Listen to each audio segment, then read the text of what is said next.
Lamer Gamers. This is Simply Travis and Rowdy 5000 for the Lamer Gamers podcast. In today's much larger episode than expected, kind of like the PlayStation 5, am I right?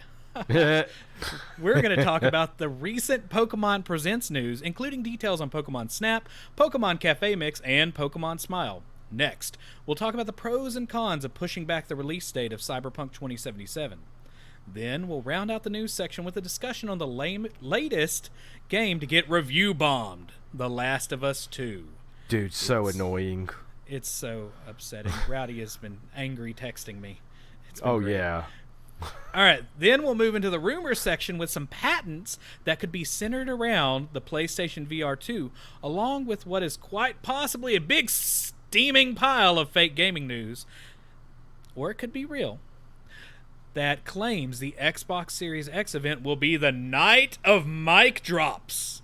And I've got some thoughts about mic drops when we get there. Yes, Rowdy will have a PSA on mic drops. We'll then move into some impressions from the game Grounded. What was the game that you were going to talk about a little bit tonight?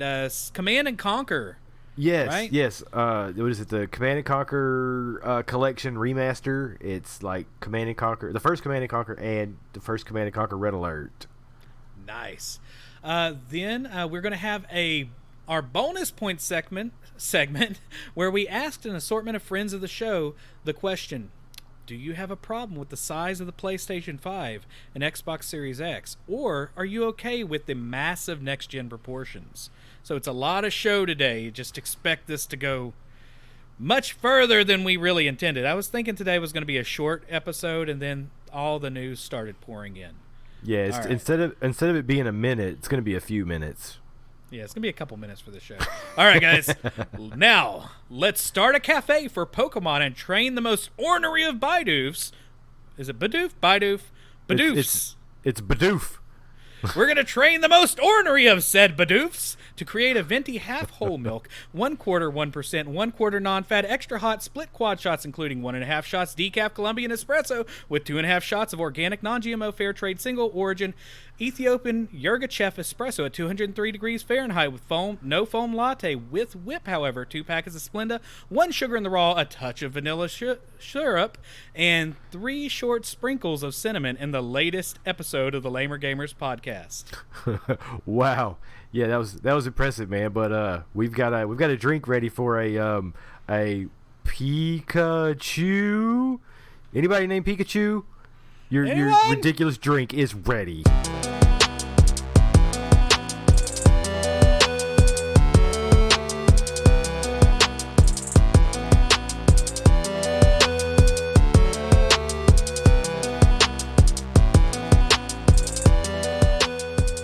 Alright guys, before we get started, if you like what we're doing, don't forget to press up, up, down, down, left, right, BA, start, then like and subscribe if you're listening on YouTube. Also check out @LamerGamersCast on Twitter and throw a review down on Apple Podcast or Podchaser. Alright guys, so starting with the news this week, Pokemon Presents. Now I screwed up earlier and said it was a Pokemon Direct. Somehow this is not a Direct. I don't think Nintendo is using those words lately, it seems. But this is Pokemon Presents. Yeah, this was probably put on by Game Freak and not, hosted by Nintendo or whatever. Yeah. Because a lot of this, I looked up, and a lot of these are non-Nintendo-based cell phone games. Yeah. What is it, actually... like? Well, we'll definitely get into those in a second. The first one that is like the Nintendo Switch only that everybody's excited about. Because honestly, I didn't know about the other ones that you were talking about, the mobile games, until I watched this Pokemon Presents. Because all I've heard on the internet is about Pokemon Snap for Switch. Now, you played I think we both owned Pokemon Snap back in the day, didn't we? Yeah, man. It was fairly interesting, man, because, I mean, it sounds dumb. Like, you roll around and you just snap pictures of Pokemon, but depending on what's going on in the picture, like, you can get more points. And for the Nintendo 64, I mean, it had a lot of replay value, so who knows how big this one's going to be. And it looks interesting. It looks well done. Now, the original Pokemon Snap came out in 1999, so that's like over 20 years ago, dude. It's old enough to drink. No, it's not quite. Still got another year, I think. No, or at least man, a half a 1999? year. That would make it 21 years old, man. Yeah, it's going to be close if it's not. But yeah, good point. Anyway, but here are some details from this game that Nintendo gave us. Photograph Pokemon in their natural habitats as you adventure through unknown islands. Seek out and take in-game pictures of Pokemon in their native environments in the new Pokemon Snap game, only for the Nintendo Switch. You'll even discover behaviors and expressions you've never seen before when you encounter and research lively wild Pokemon. So, it sounds like it's going to be basically the same thing, like you said, where you are taking pictures, you get points based on what they're doing. Sometimes it's the activity, like if you throw out an apple and they munch on it, or if you catch them playing, or, drop kicking people. Who knows? Yeah, in the original one, there were more items that you could throw out that would cause them to do different things. If I'm not mistaken, you could throw something out to help them evolve, and you get mega points for taking pictures of the evolution. But here's one thing that I didn't think about till literally just now. I wonder if you could do videos in this new one, like short video clips. That would be kind of cool. I mean, I would imagine you can with the picture button. Well, yeah, no, but I mean like in game, like as point of the game, like if that's going to be a thing in the game. Making I don't know if it will be, but like little short like Pokemon TikToks or something. Oh gosh, why did you say that combination of words? Ugh, Pokemon TikToks. Man, we're just training a new generation to do that. That's not right. So one thing I wanted to point out before we get to the controversies is the controversies. The controversies. This is called New Pokemon Snap. Oh snap! It's not called Pokemon Snap 2. So, I'm wondering if this may possibly be an expanded remake or reimagining of the first one. I wouldn't put it past Game Freak or the Pokemon Company, but at the same time, like, there was a whole bunch of islands and Pokemon that were shown that were not in the original one. So we're definitely going to have to get a lot more information before we know if it's a direct sequel or some crazy reimagining, because that is the new deal, or that's the new thing these days, is a reimagining of the original game. Mm-hmm. Why make something new when you can just make the same thing over? I mean, it sells. Exactly. All right, so let's get into the controversy. All right, this game is made by Bandai Namco. I don't know if you saw that. Yes, and that is, I think, what is also going to lead into a lot of the controversy is Pokemon Snap looks way better than Pokemon Sword and Shield. That's funny. If you listened to our Poke Boomer episode a long time ago, we went into the graphics effects, and that's generally what people review bomb this game for, was the graphics on Pokemon Sword and Shield are kind of what's a good word for it? Lackluster, stale, bleak? Not good. Oh, that. That one. Yeah, so they're kind of bland. I mean, the character models themselves look great. Don't get me wrong. But their interaction with the world itself is not done very well in Pokemon Sword and Shield. Now, in this game, however, there are like impressive water effects on display, animations are excellent, and more. But you got to remember, though, there is a difference between the two games. Pokemon Sword and Shield, I kind of want to say it's an open world game, but it's really not. Yeah. But this game is completely on rails. Now, Pokemon Sword and Shield kind of feels like it's on rails at times. But shots fired. Oh, I know. Somebody's going to be really angry about that. But the thing is, with Pokemon Snap, you can really focus on using as many graphical resources as possible because the camera pretty much knows where it's going to be at all times. Oh yeah. Yeah. And it's also, if you remember the old Pokemon Snap games, it's like a replay almost every time with some minor variations. You just you try to basically throw stuff or trigger other events to happen, just so that you could get more points and stuff like that. I actually went through the other night and was showing my wife videos of the original Pokemon Snap, and I totally forgot just how good that game looked and how fun it was. I'm totally getting this, man. I'm super excited. I actually might be more excited about this than Pokemon Sword and Shield. Now, I may not seem like it. I'm super tired. Sorry about that. What I'm curious about is how this is going to control. Because I would like to hold a controller up and use gyro controls to kind of angle the camera. Of course you would. Be fun. And if you're watching on the Twitch stream, I'm holding up a GoPro, kind of mimicking it. But I think that would be interesting, compared to using the control sticks. In case you need to make a quick movement. Now, one of the some of the biggest complaints about the Sword and Shield game were terrible pop-in, lack of animations, and just lack of detail in the world. And to some people right now on the internet that are very angry, this is like a slap in the face to people that were expecting pretty graphics. This game absolutely cannot, it absolutely positively cannot have that. A game that's all about taking pictures. Oh yeah. Yo, now, can't have that. I do gotta say though, personal thoughts on Sword and Shield. The game is really rough, especially in the quote unquote open world segments. I think even to the standards of other open world games with lots of things going on, it looked pretty bad compared to most.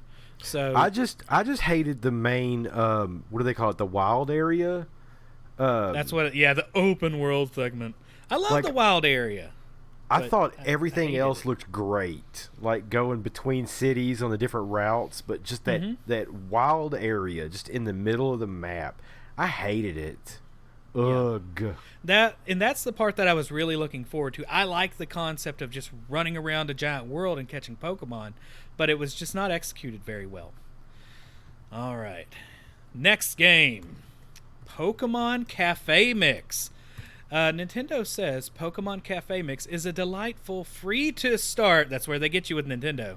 It's not. It's free to play, but it's free to start. Puzzle game for the Nintendo Switch and smart devices. You work together with Pokemon to complete puzzles and create wonderful drinks and dishes to serve at your Pokemon Cafe. To me, it's an interesting concept for a puzzle game because what you're doing is you swirl your finger on the screen to latch onto the heads of Pokemon to link them together to create dishes. Now that I've said that out loud, though, this game sounds absolutely frightening.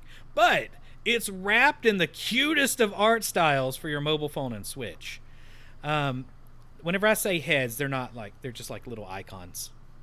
Yeah, it's like, what is it, like a match 3 type game or something along those lines? Sort of. It's like a massive amount of those things that are going on around there.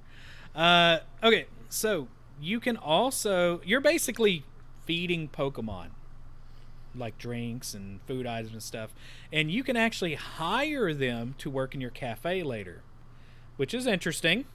Okay.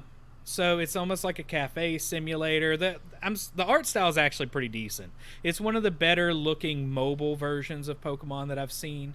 But it's also on Switch. I would imagine this is very touchscreen oriented, so I don't imagine you playing this with a controller.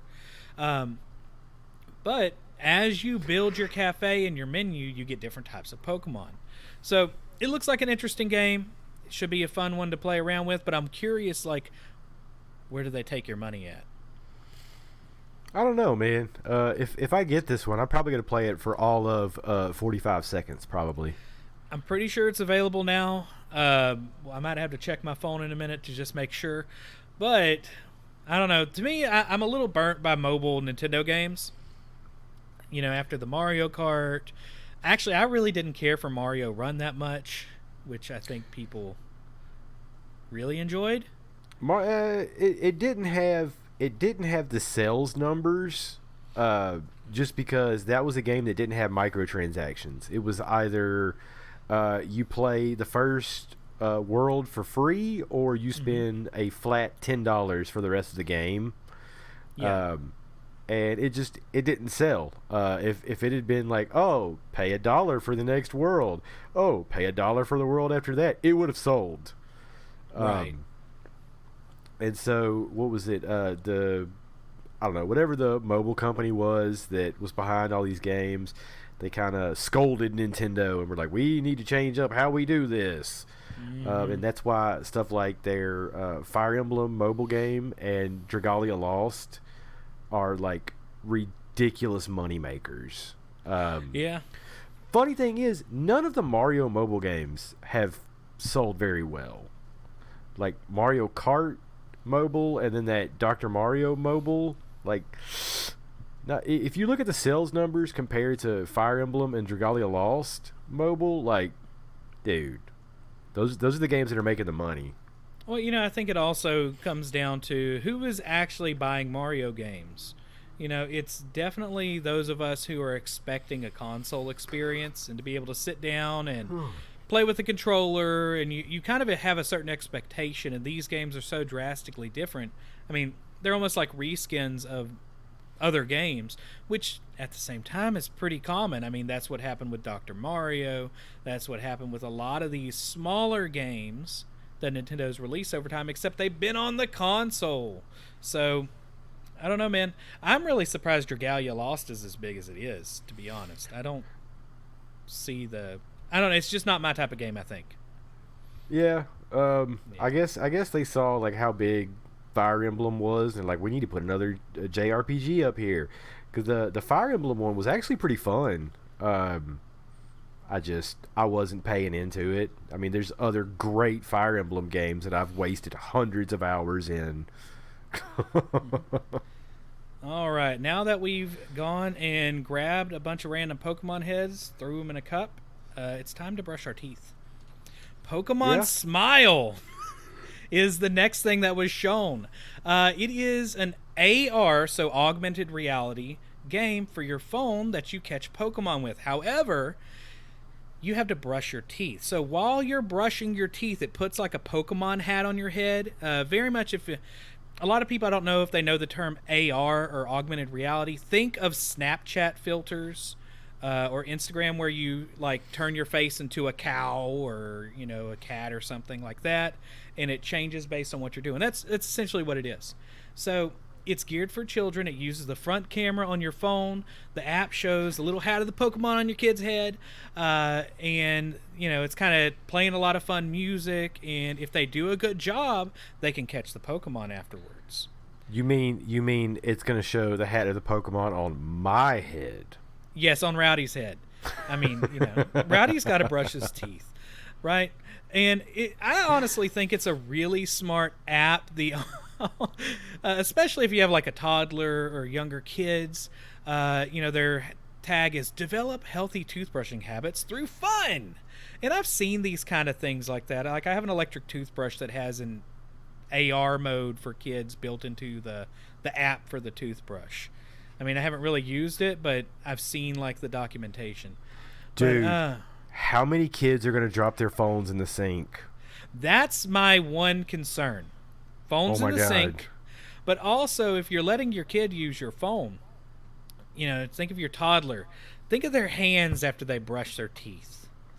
Dude, they're going to spit minty toothpaste, toothpaste spit slime all over it. And touch your phone and sling a Pokeball with their nasty toothbrush stuff on where you're going to put your face later. I'm sure you've cleaned it by then. Now I say this, though, as I know some parents are, like, used to that by the time their kid's brushing their own teeth, though. So, it's whatever. But it is available now. You can get it for your phone if you have a little kid that you need them to brush their teeth and they're running away from you screaming every time you try to make them. This is a good game for it. So, definitely try it out. Now, if you don't brush your teeth, Charizard's gonna bite your head off. No, that is not how this game works. It is not negative reinforcement. It is positive reinforcement, Rowdy. All right.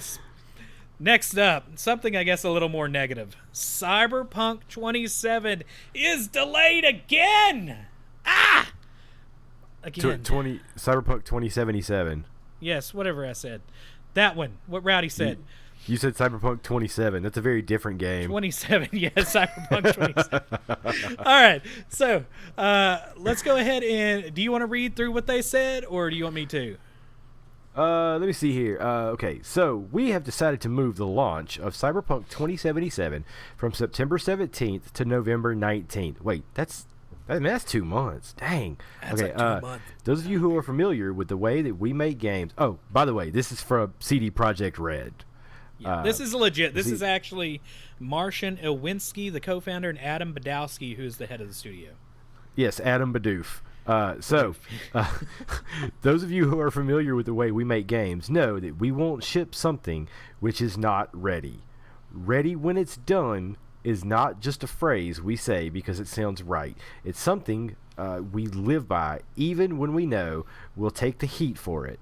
At the same time, we are fully aware that making such a decision costs us your trust, and trading trust for additional time is one of the hardest decisions a game developer can make. And despite, we think it's the right decision for this game. We'd still like to apologize for making you wait longer. Our intention is to make Cyberpunk 2077 something that will stay with you for years to come. In the end, we hope you understand why we did what we did. At the time we are writing these words, Cyberpunk 2077 is finished, both content and gameplay-wise. The guests, the cutscene... the quest, sorry. The quest, the cutscenes, the skills and items, all the adventures Night City has to offer, it's all there. But with such an abundance of content and complex systems interweaving with each other, we need to properly go through everything, balance game mechanics, and fix a lot of bugs. A huge world means a huge number of things to iron out, and we will spend the additional time doing exactly that. This week, journalists from all over the world are starting to independently play the game. We are eager and quite stressed to hear their opinions, as well as see your reactions when they publish previews right after we air Night City Wire on the 25th of June. We hope this will satisfy some of your hunger for the game as we work to polish it for the November launch. Thank you. The names that Travis said. Yeah, those people. Now, according to well, let's just put it this way. So one thing that is interesting about it is it's going to release on November 19th, which puts it squarely in the zone of next gen. So yeah, that makes it interesting because Xbox has already come out and said, hey, if you buy it for the One, we will automatically, quote unquote, smart deliver it to the Series X and upgrade it whenever it is time. Well, now it's being pushed back. So you could technically buy the Xbox One version and it will play better, but they're actually going to do a complete next-gen upgrade patch. Now, that's going to come sometime in 2021, but interesting thing, PlayStation is going to allow you to do the same thing. So you can buy the PlayStation 4 disc, put it in your PlayStation 5, and it will upgrade to the extra fancy edition whenever it's ready. I think that's pretty cool.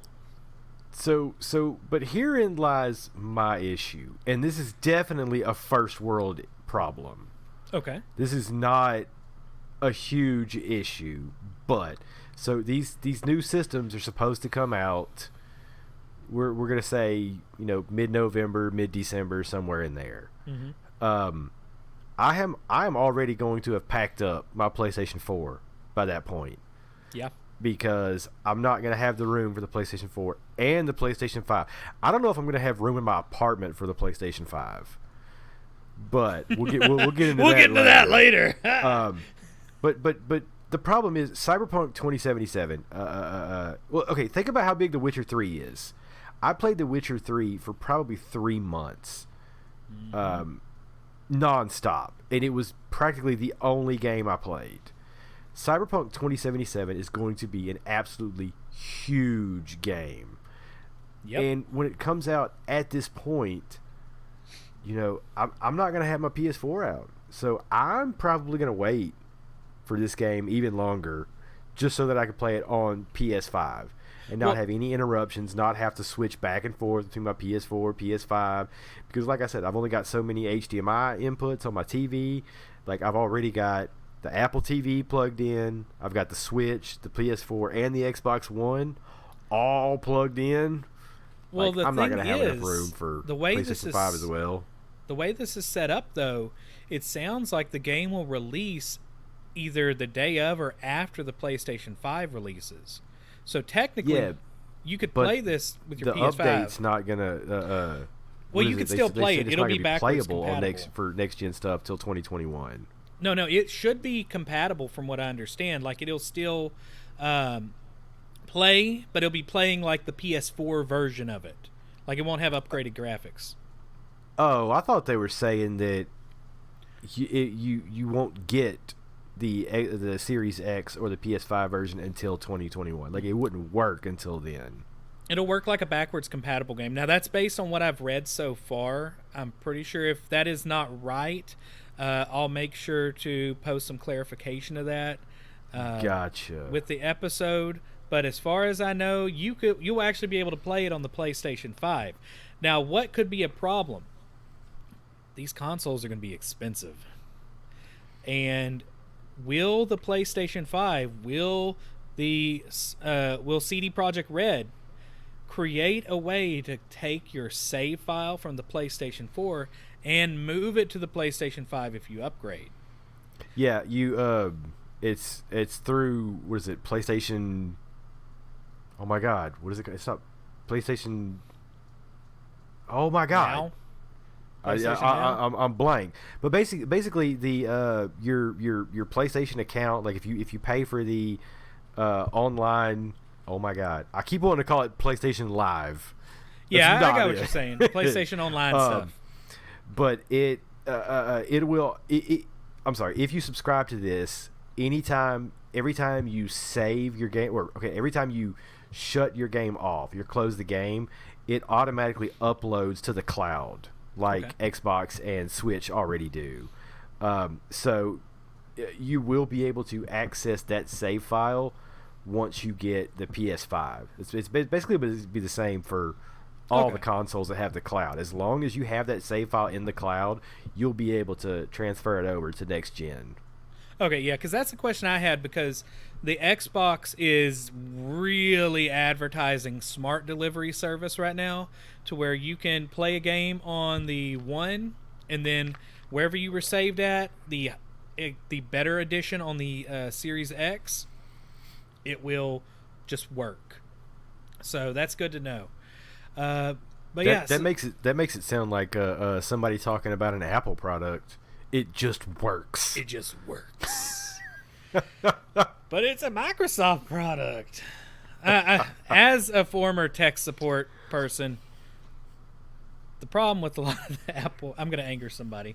But it either just works or it will never, ever work. That's what I found out working with Apple products. Anyway...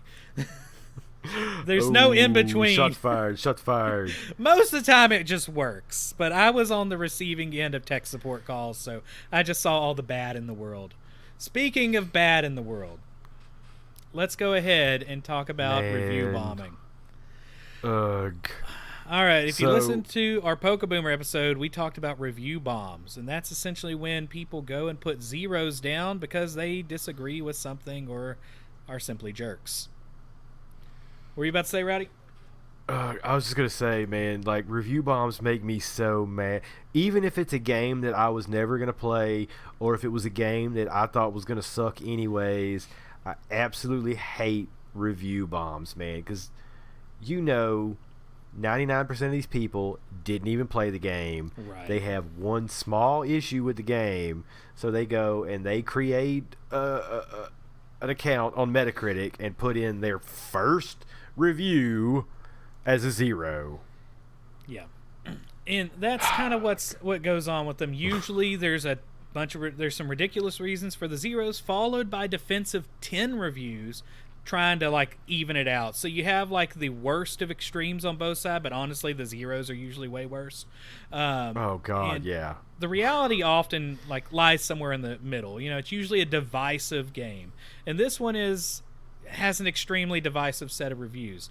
Now, I tried to report on this as impartially as possible based on reading literally hundreds of reviews today with and without spoilers, so Rowdy doesn't have to, because Rowdy hasn't played the game yet.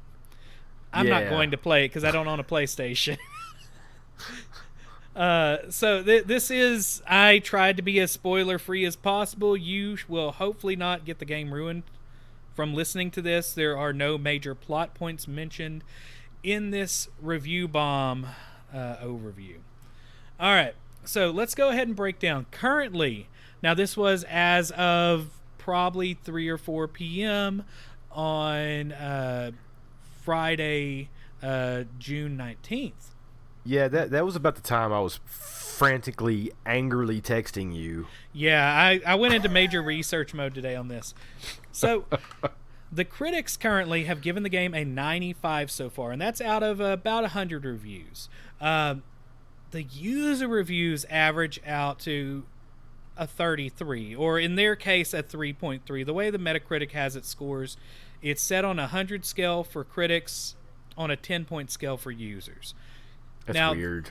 Yeah, and there's a lot of reviews. There are 3,769 positive reviews, 350 mixed, and 9,770 negative reviews. Those are full of bombs. Now, let's go ahead and we're going to break down what the critics are saying, and then we'll break down the users. Now, the critics, vast majority of them are like hundreds whenever you actually go through and read the reviews on Metacritics, or they're like an extremely high 9 using all the normal critic comments you expect from a AAA game. It's a masterpiece, things have never been done like this before. But there are actually some outlets trying to make sense of some of these review scores, such as one good one was from Forbes senior contributor, can't speak words today, Eric Kane, who wrote a decent article on this. Some of the things I mentioned here actually come from that, but here are some critic complaints, right? Because, there is a lot of positive what the critics are saying, but I'm trying to, point out where we might see some negative here. Some did complain, the critics complained explicitly about explicit extreme violence, to where they were actually questioning, could they finish playing this? There are things that, this shouldn't ruin the game for you, but you harm animals in really realistic ways, attacking people with knives that are defenseless, and just some ultra realistic shotgun blasts and things like that are pretty off-putting if you were to see it the way they do it, because the game is so realistic in some of this. Now, we've kind of had discussions in the past too about ultra violence in video games, and there's a point for a lot of people, and I think that's some of the issues with the critics' reviews, but generally they'd still give it a 95 or 100. They kind of got over it, but it kind of made them feel numb. Some actually, though, have concerns regarding plot holes, or saying the game is needlessly bleak, hopeless, and the characters are way too different from the first game. Because if I understand correctly, this is almost like a time capsule of a game, right, Rowdy? It's 5 years in the future. So, okay. I guess without doing spoilers for, a 7-year-old game, Joel and Ellie in The Last of Us, they are basically thrust into each other's lives 25 years after this pandemic happened, this apocalypse happens. Mm-hmm. And so in this game, in the game, Joel is just this real hardened, I'm not going to say criminal, but to get by in life, he has had to do some very shady things. Basically, his line of business is, I guess, smuggling. Okay. He's basically getting supplies outside of quarantine zones that are very hard to acquire. And in doing so, he basically lives in the criminal underbelly of these cities. So he's just this very hardened person who some very messed up things happened to him right before the pandemic happened, and this is what has made him the person that he is. So do what? I have a question now, because I haven't played the first game. Like, I've definitely spoiled everything for myself, but as somebody that has played the game, would you consider his storyline being of redeeming quality? Like, he is reaching redemption for the negative things he's done in his life? Is it a positive end, essentially? It's definitely a positive end because, all right, look, okay, here's the deal. Spoiler alert. Again, this is a 7-year-old game. If you haven't played The Last of Us, turn us down for the about first 30 one, seconds. That's your fault. So at the beginning of the game, dude, I'm talking 20 minutes into this game, Joel's daughter is gunned down right in front of him during this whole pandemic that's happening. Right. It starts off in Austin, Texas. The game is very cinematic at the beginning. You actually start the game as his daughter. She wakes up in the middle of the night. All of a sudden, there's an explosion in downtown Austin. Everything basically just starts going to hell. She walks downstairs, and Joel comes running in from outside. Oh, also, this is like 2, 3 in the morning. Joel comes running in from outside, tells her, get back, stay away from the windows, stay away from the doors. And then their neighbor starts trying to attack Joel through a glass pane door. Breaks through, his daughter sees him shoot their neighbor and kill him while he's trying to attack him. So this is basically where you learn about the cordyceps infection, making people very violent, wanting to attack each other. So they're trying to escape. They get in the car. They leave. The car is then T-boned. And in the process of this, when the car flips... Oh, sorry. In the car is also Joel's brother, who shows up to get them. So in the process of this, when it flips, Joel's daughter breaks her leg. So you spend the next part of the game trying to dodge all of these cordyceps infected people while you're carrying your daughter. Like I said, her leg's broken. So you reach the outskirts of Austin. You run into a soldier, and the soldier is advised to shoot all survivors trying to escape. In the process, Joel's daughter gets shot and killed. She bleeds out right in front of him. Super emotional scene. And you're talking 20 minutes into a game. Right. I'd never seen anything like that in my life when it came to a game. So then it goes to 25 years later. Okay, so he's a completely different person. He's absolutely jaded, doesn't care for anybody. The world took his daughter from him. I mean, he's just... I can't use some of the words that would describe him. Jaded. So, when Ellie shows up in the game, she's 13. Okay, so she's 13 years old. So she was born after the pandemic had already happened. Right. She's never known the world outside of the pandemic. And it turns out that Ellie is possibly immune to the cordyceps infection. She has been bitten by one of the infected and hasn't turned. So Joel is trying to smuggle her to a place where they can take samples of her to find out why she is immune and try to make a cure. So in the process, Joel goes from being this very hardened dude to softening up because he starts to see Ellie, as the daughter that he never got to raise because she was taken from him so early. So at the end of the game, they have Ellie. You get Ellie to the place they need to go to. It turns out they're about to, perform the surgery to get the samples they need. Turns out they didn't let Ellie know that it's going to kill her. So Joel has to make a choice: either save Ellie's life and damn the rest of the world, or let them kill Ellie, get the samples, and possibly make a cure for the rest of the world. So you bust into the operating room, kill everybody, save Ellie, and leave. The very end of the game, you're driving away. Ellie wakes up because she was under anesthesia whenever you bust in and save her. So she wakes up from the anesthesia in the backseat of the car. She asks what happened. He lies to her, tells her, turns out your samples, it won't work. They can't make a cure. It's not possible. So that's this is in the last cutscene of the game. Yeah. So they're trying to make it back to a safe haven, and the last line of the game, Ellie asks Joel, "Are you lying to me? Is that what happened?" And Joel straight up is just like, "I'm not lying. That's what happened." And that's how the game ends. So this is 5 years in the future. They're still at this safe haven that's actually run by Joel's brother. And that's where everything kicks off. So people saying that, oh, well, the characters are completely different. To me, that's a cop-out.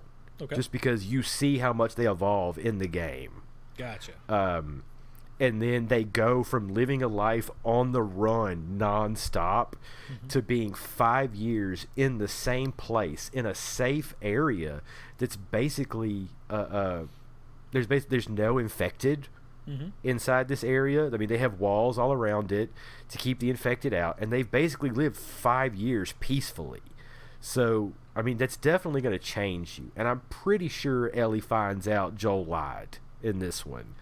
I'm not 100% sure what happened, but just going off of what I've seen in the videos, she's definitely on a path of revenge. Yes, don't know why just yet. It's a common theme. I'll just say that. Yeah. Now, so anybody say, God, that was really long, just to say that people who say the characters have changed, that's the dumbest thing I've ever heard. I mean, you see them change in the first game, and this is 5 years in the future. Get out of here. Plus, it's kind of something that's touched on a lot in these reviews. In the first game, Ellie was a 13-year-old that was very confused about her sexuality, and apparently that plays a big part in this new game. If you haven't seen any of the videos, it's obvious. All the trailers initially showed that was going to be a concept behind the game, so it shouldn't be surprising.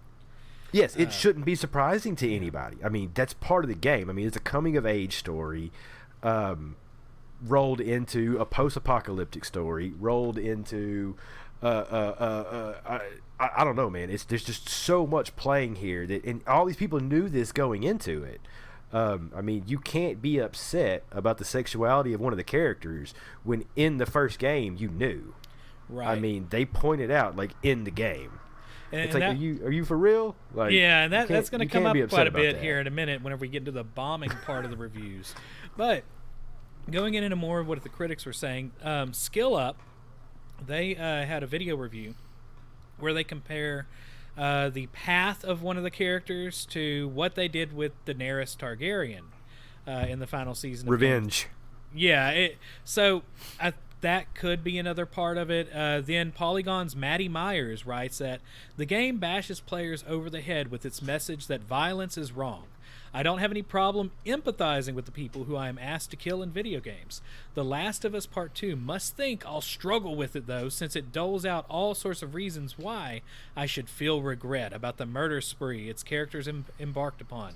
But the game's larger problem is that the characters themselves don't ever seem to catch up with me. So I think what's happening, at least according to the critics, now this is before we get into the bombing part, is that people want to react in a certain way and have it affect the gameplay, and this is not that kind of game. It is a story-based game where you follow the story and you follow that character. Even though we have input in the gameplay itself, not necessarily the story. Is kind of what I'm getting. It's very story-driven and it's very linear. And another thing, at least the first game was. And another thing that I'm going to go ahead and mention, I was going to mention it after the review bombs, but right now, this game is an incredibly bleak piece of art during a, this is coming out during a time of uncertainty, death, and turmoil that we're actually seeing in the world right now.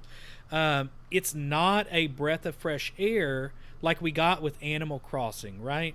You just think about spreading out a game and the time that it's coming out in. It's a, could this also be affecting how people are ingesting this game, so to speak? They're looking for escape. They're looking for something else. And this game, I think, is one of those games that have come out during a time that it might be a little too real. So that could be another aspect of it. I'm just trying to think of, why are we seeing such a negative backlash? Because those are the things the critics have said.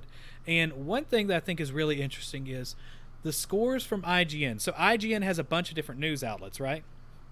IGN gave it 100. IGN Italy a 95. Spain a 90.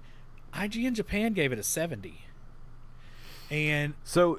But that's the thing, like in Japan, they're not really about like violent games like this. Right. Like this is definitely a very Western game. Right. But I also want to point out for IGN's scores, at least IGN in America, they have now gone to just a whole point system, 0 through 10. Right. They don't do any points anymore, so like you'll never see like a 7.2 and 8.5.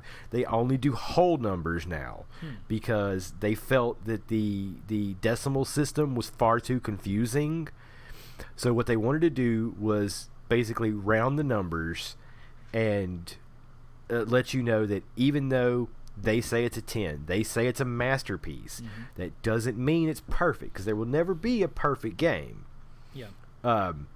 So they point out, even in their 10 masterpiece review, that this is their opinion.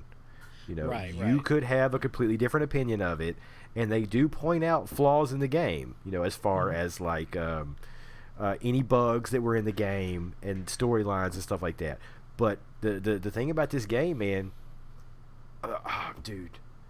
I want to play it right now. Roddy's just going to leave the podcast halfway through. Now, I will say that the major differences on these reviews do come down to writing and new characters. Generally not gameplay. They say there are improvements in gameplay, minor ones. But in general, that's where it's at. So, now that we've gotten through the critics, let's get to the review bombs. So, we're going to work our way up. I'm going to start with the start in the mud, the bad ones. So 0 through 2s. And what I would do is I'd read like 100 or so reviews. I'm one of those weirdos that can speed read, and I was trying to like write down notes of what I see as a common complaints. Now, well, also a lot of these like 0 reviews though were also like one sentence, if you would even call it an actual complete sentence. Like, some of them would be a 0, and it's like, game bad, I hate. I hate this game. It's the worst thing in the world. All right, so there's a good portion of them that focus on the writing and story elements. Also, many are stating that they cater to a politically correct, or the catchphrase is social justice warrior crowd. Oh, my God, I'm so tired of hearing that. So there are also mentions in the comments that I noticed from higher reviews that said that there are YouTubers right now telling people to go put 0s down on the game based on the leaks. So there's you not only have these people that are coming in here to put 0s down for political reasons, but you also have apparently some people that are angry with the story from the leaks, and they're just not playing the game at all because they already got it ruined. So that's a big portion of the 0s that they're seeing. And of course, you're going to see the random curse words and what appears to, like, I guess somebody's cat walked across the keyboard and things like that. I mean, it just looks like a bunch of random letters and a 0. So those... One more thing I want to point out about these 0s is there's also people who put really low scores due to the crunch that a lot of the workers from Naughty Dog had to endure to make this game. Yeah, I remember we talked a little bit about that in the past, that they originally started by saying they weren't going to do crunch time, and then they did it. Is that right? Or Well, I mean, it all started with Rockstar when Red Dead Redemption 2 came out 2 years ago. I mean, we all know that all of these companies crunch. Yeah. I mean, you've got very public stories like Masahiro Sakurai talking about when he did what is it, Smash Brothers Ultimate, how like he was at work on an IV drip because he was sick and he needed medications, Fluids. he needed electrolytes, he needed all of his nutrients, so he's at work on an IV drip to get this game out. When Red Dead Redemption 2 came out, there was a story put out on a game website that shall remain nameless, talking about the crunch that went on at Rockstar to have Red Dead Redemption 2 come out. I mean, you're talking like people are putting in 60, 80, 100-hour weeks for months to get this game out. And so Last of Us 2, it's got big shoes to fill. So, yeah, they ended up crunching. I don't know if Naughty Dog said they weren't going to crunch. I mean, they shouldn't. Right. But I gotta say though, part of me thinks as an artist and a creator, there are, when you're trying to put something out, there's like a logical amount of time you should be working on something, but that never makes sense with the work you actually put into a product. I've definitely once you get over like 50 hours a week, I mean, what good are you actually doing? Yeah, I would honestly, like, I'm used to major projects like 60 something hours a week or something like that. To me, that's like the cutoff point. 60 hours is just because I'm thinking my personal work ethic on certain things. After 60 hours, I'm basically useless. Yeah, you're worthless at that point, man. Yeah. Like, you're worthless, Travis. So Rowdy, how many hours have you worked this week? Were also because of that. I think the whole leak thing, that's dumb. That's People bogus are giving it reviews for that. Zeros. Yeah. Because I've actually seen reviewers who have come out and said, yes, I saw all the leaks. I played the game and was still surprised at what happened. Right. So I generally want to take these zero views and just get rid of them. In my personal thought process, I do want to do that with some of the 10s, to be honest. But I think where the meat of what we're going to find are in mixed reviews. If you ever have a divisive game like this, or honestly, any game that's marked as a 10, like I try to see the mixed reviews just to get some concept of like what is the worst of the worst, because I think these people are trying to be honest for the most part. Yeah. There are still some people that are not, but here's what I found to be common threads. Once again, writing. This is a common complaint in here. I'm reading everything from the writing is very contrived, expected, and they feel like the characters are being used improperly, which we discussed a little bit earlier. So basically what you would expect a character to do based on what you know of them or what you've experienced with them, they do something different and possibly shocking to move the plot along. So once again, lots of Games of Thrones comparisons, even in the mixed reviews. The legitimacy of that complaint we kind of just discussed is, I think there are different sides on it, but you could say either way, I believe. Yeah, I mean, you heard what I had to say about those characters changing over time, but that's also coming from a Sony fanboy, from a Last of Us fanboy.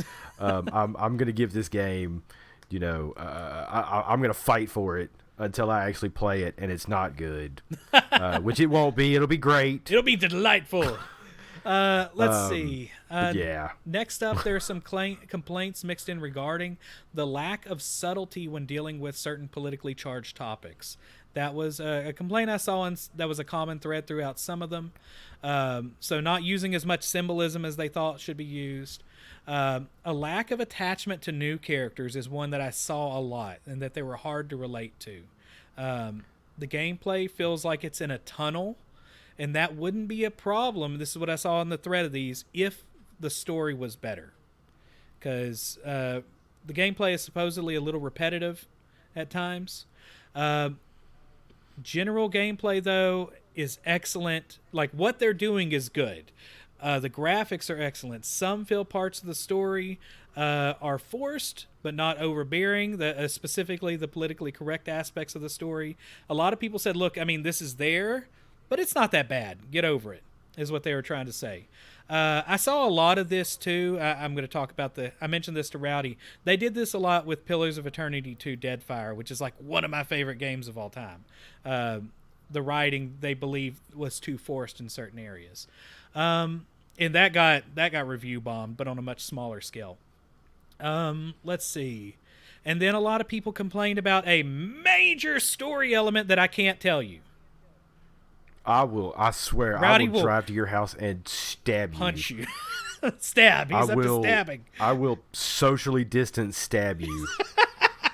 You got to use a sword. Maybe, like a spear. Also, some anticlimactic endings. Now, that's going to be the mixed reviews, and to me, like, I feel like that gives me a concept of why people are giving it lower reviews. But at the same time, your gameplay is good, your graphics are good, right? Well, let's get into the 9s and 10s. Now, I really didn't see a lot of complaints about the violence aspect of this until I reached the 9s or 10s, which is really weird. As I was expecting people to complain about it in mixed reviews and the lower reviews based on what the critics were saying. So I did see some complaints in the 9s and 10s that the story is brutal and grotesque, but sometimes in a good way. Has breathtaking graphics, extremely accurate facial expressions, and one thing, better accessibility-minded gameplay mechanics. So for people that might have issues with certain things. I actually read a story about this, about all the different accessibility options they have. Like, normally you get like colorblind options and then like subtitles, and some games will let you remap the controllers. There's actually a video you could watch of a gamer who is almost fully blind. I mean, beyond legally blind, and he was able to play this game. Yeah, like that's awesome. Pretty awesome. All right, we also see excitement about the HBO series in some of these, that people are saying, oh, the story is so good, they're actually making an HBO series about it. But my thought process is, well, didn't HBO do something bad to that last Game of Thrones? But anyway, that's just kind of a side thought. And then there were some 10s to balance out anger from review bombs and leakers. So yeah, I think that's why a lot of those 10s were there. So my problem with these 10s, even though I would give the first Last of Us a 10, right? My problem with a lot of these 10s is they're just like, oh, Last of Us, greatest game ever. Yeah. And then like I see this now about, oh, they're making an HBO show about it. And to me, that's not a good 10. Like, if you played through the game and you could give me, more aspects of why you gave it a 10 other than game good, love. Like, oh, and then back to the whole grotesque part. I don't mean to get like deep or negative, but like in my line of work, I have seen the grotesque and the brutal, and anybody who applauds that is not a normal person. Yeah, and I'll just put it down. I can see the grotesque in a game. I can see the brutal, and I can move on from it. But anybody that applauds a game strictly for how grotesque and violent it is, that's not a good person. I would agree with you there. Like, I could, and that is a conflict I have. Like, when is a game too violent? And I'm generally not a fan of censorship in video games. I do have my boundaries, but I don't necessarily think a game should be stopped from being made, but they definitely need to rate it properly. I could see myself having a hard time with that kind of thing if it's a little too much, because I haven't seen the extremes of what you've seen working on an ambulance, but I have seen enough that I don't particularly care for. And you could, you probably don't want your kids to play this, guys. Well, yeah, that's why it's rated mature. Yeah, but you know that people hand Grand Theft Auto 5 to 8-year-olds, so Yeah, I mean that's their fault though. That is their fault. You wouldn't bring your kids to see a rated R movie, yet you'll let them, pick up a hooker and shoot people in the head in Grand Theft Auto. Get out of here. Well, I mean, let's put it this way: if you have adults that are writing reviews, that are critic reviews, that are saying that they are struggling with some of the violence in the game, that could be a concern. Just keep in mind that whenever you're starting this game. I know we are going to revisit this later on whenever Rowdy gets through the game. And we'll see how it stacks up to the review bombs. Rowdy will drop some truth bombs on us. I guess I know we've talked a lot about the violence. Hey, you there? I am here. Okay, sorry. It kind of cut out there for a second. No, I know we've harped a lot about the violence and stuff, but I do understand them wanting to throw a lot of this in there because the story of The Last of Us 1, like it was meant to make you uncomfortable in a lot of parts, and I understand they're trying to make an emotional response. They're trying to give you an emotional response. You're supposed to feel uneasy, kind of like when you watch horror movies. Like it's basically they want you to have those feelings like when you watched Saw, right, and just awful things were happening to these people. It's all for an emotional response. I think the question is, and this might be a discussion in the future, where's the line? When does it go from being an artistic expression to becoming overly grotesque? And is there a line?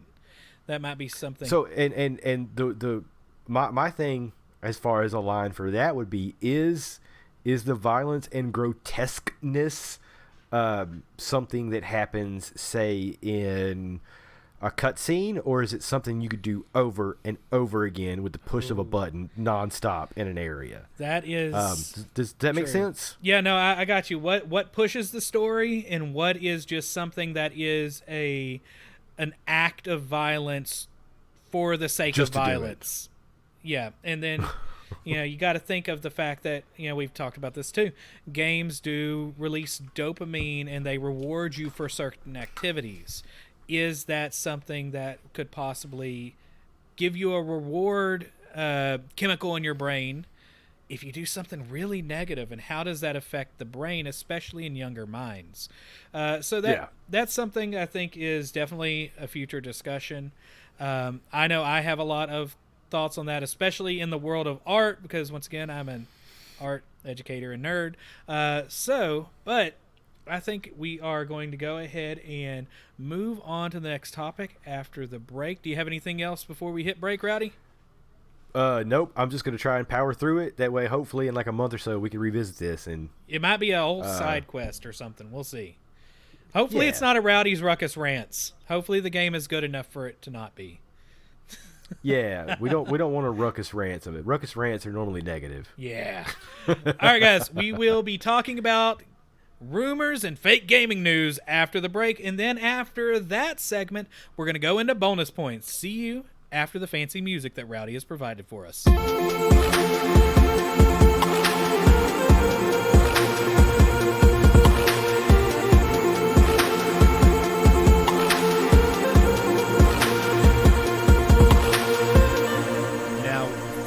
The rumors and fake gaming news. If you want to check out a good gaming news site, drop by our friends at parallaxmedia.one. They have some excellent write-ups of current gaming news, opinions, and editorials that I think you would enjoy. All right, guys, let's get to it. First up, PlayStation VR 2 rumors. So there are some rumors that are going around the websites TechRadar and RoadToVR.com.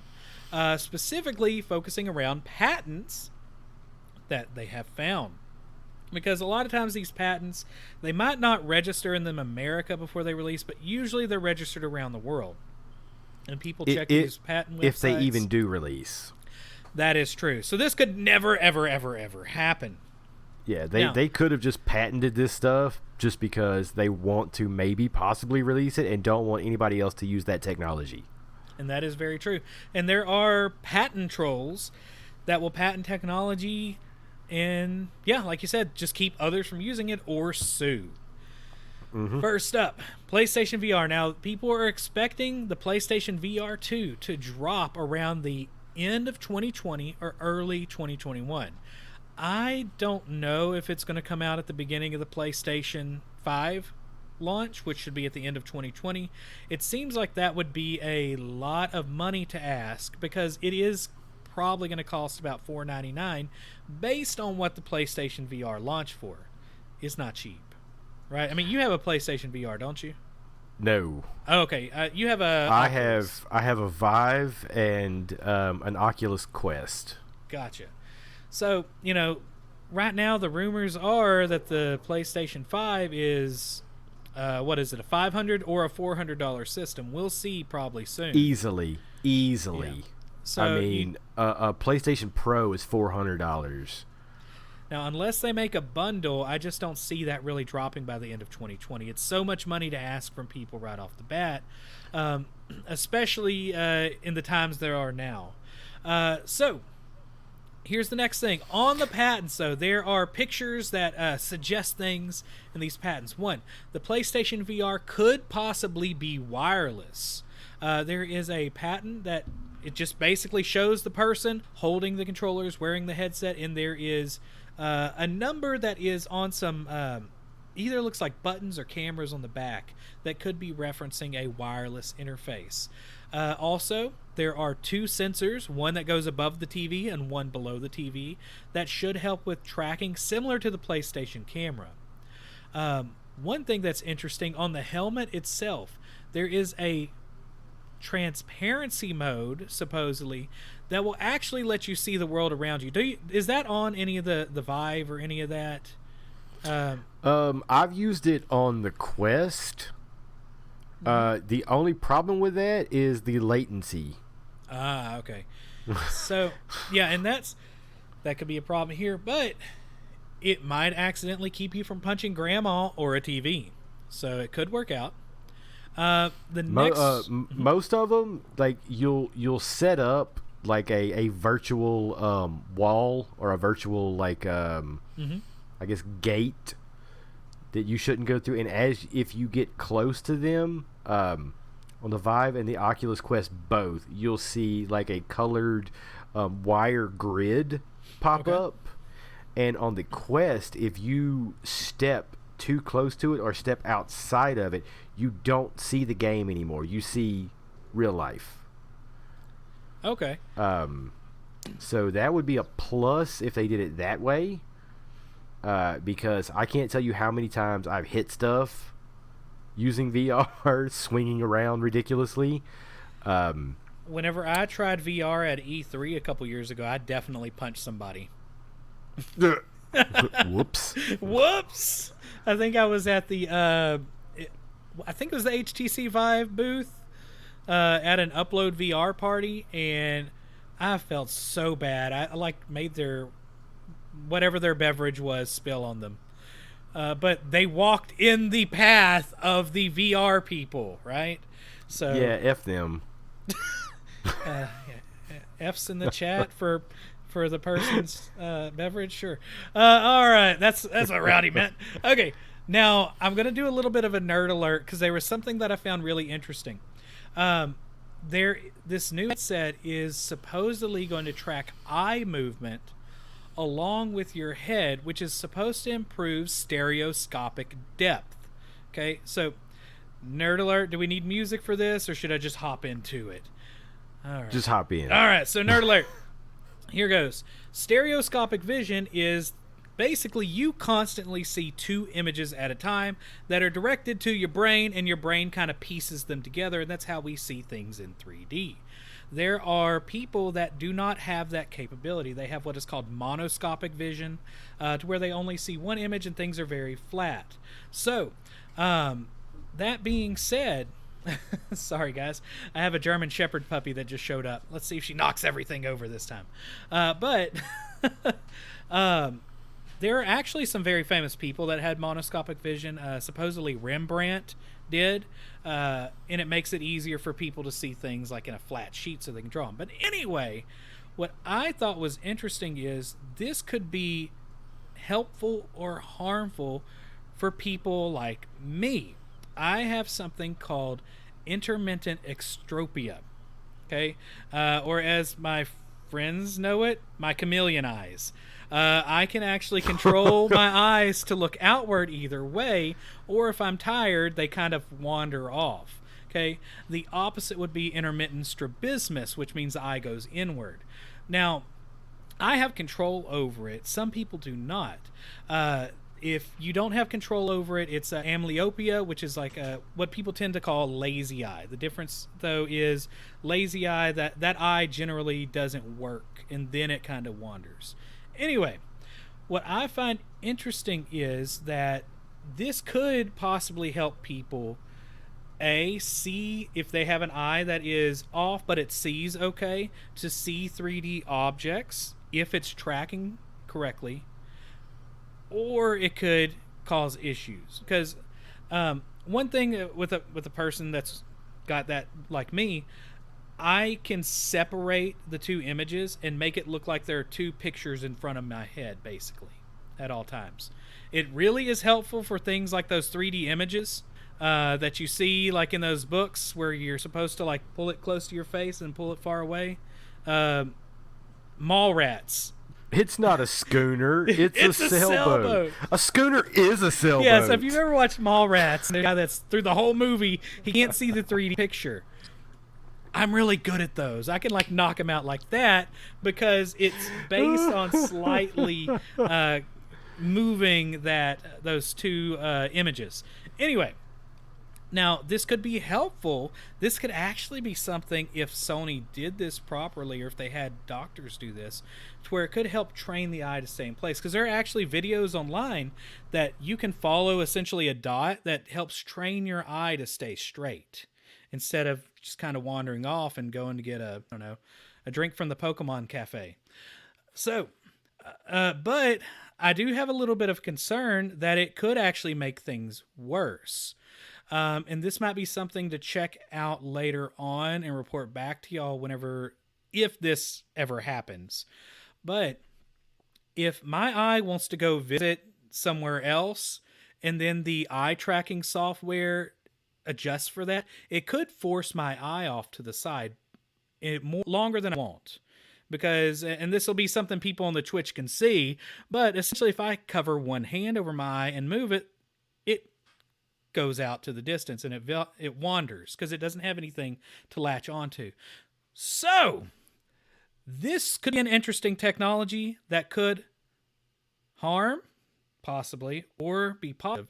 I will say, though, generally, things like intermittent exotropia, tend to be noticeable whenever kids are like 9 to teenager. So you might want to hold off if they have these. They generally don't want you to do VR for kids anyway. I would definitely not suggest VR in general for younger kids because their eyes are developing.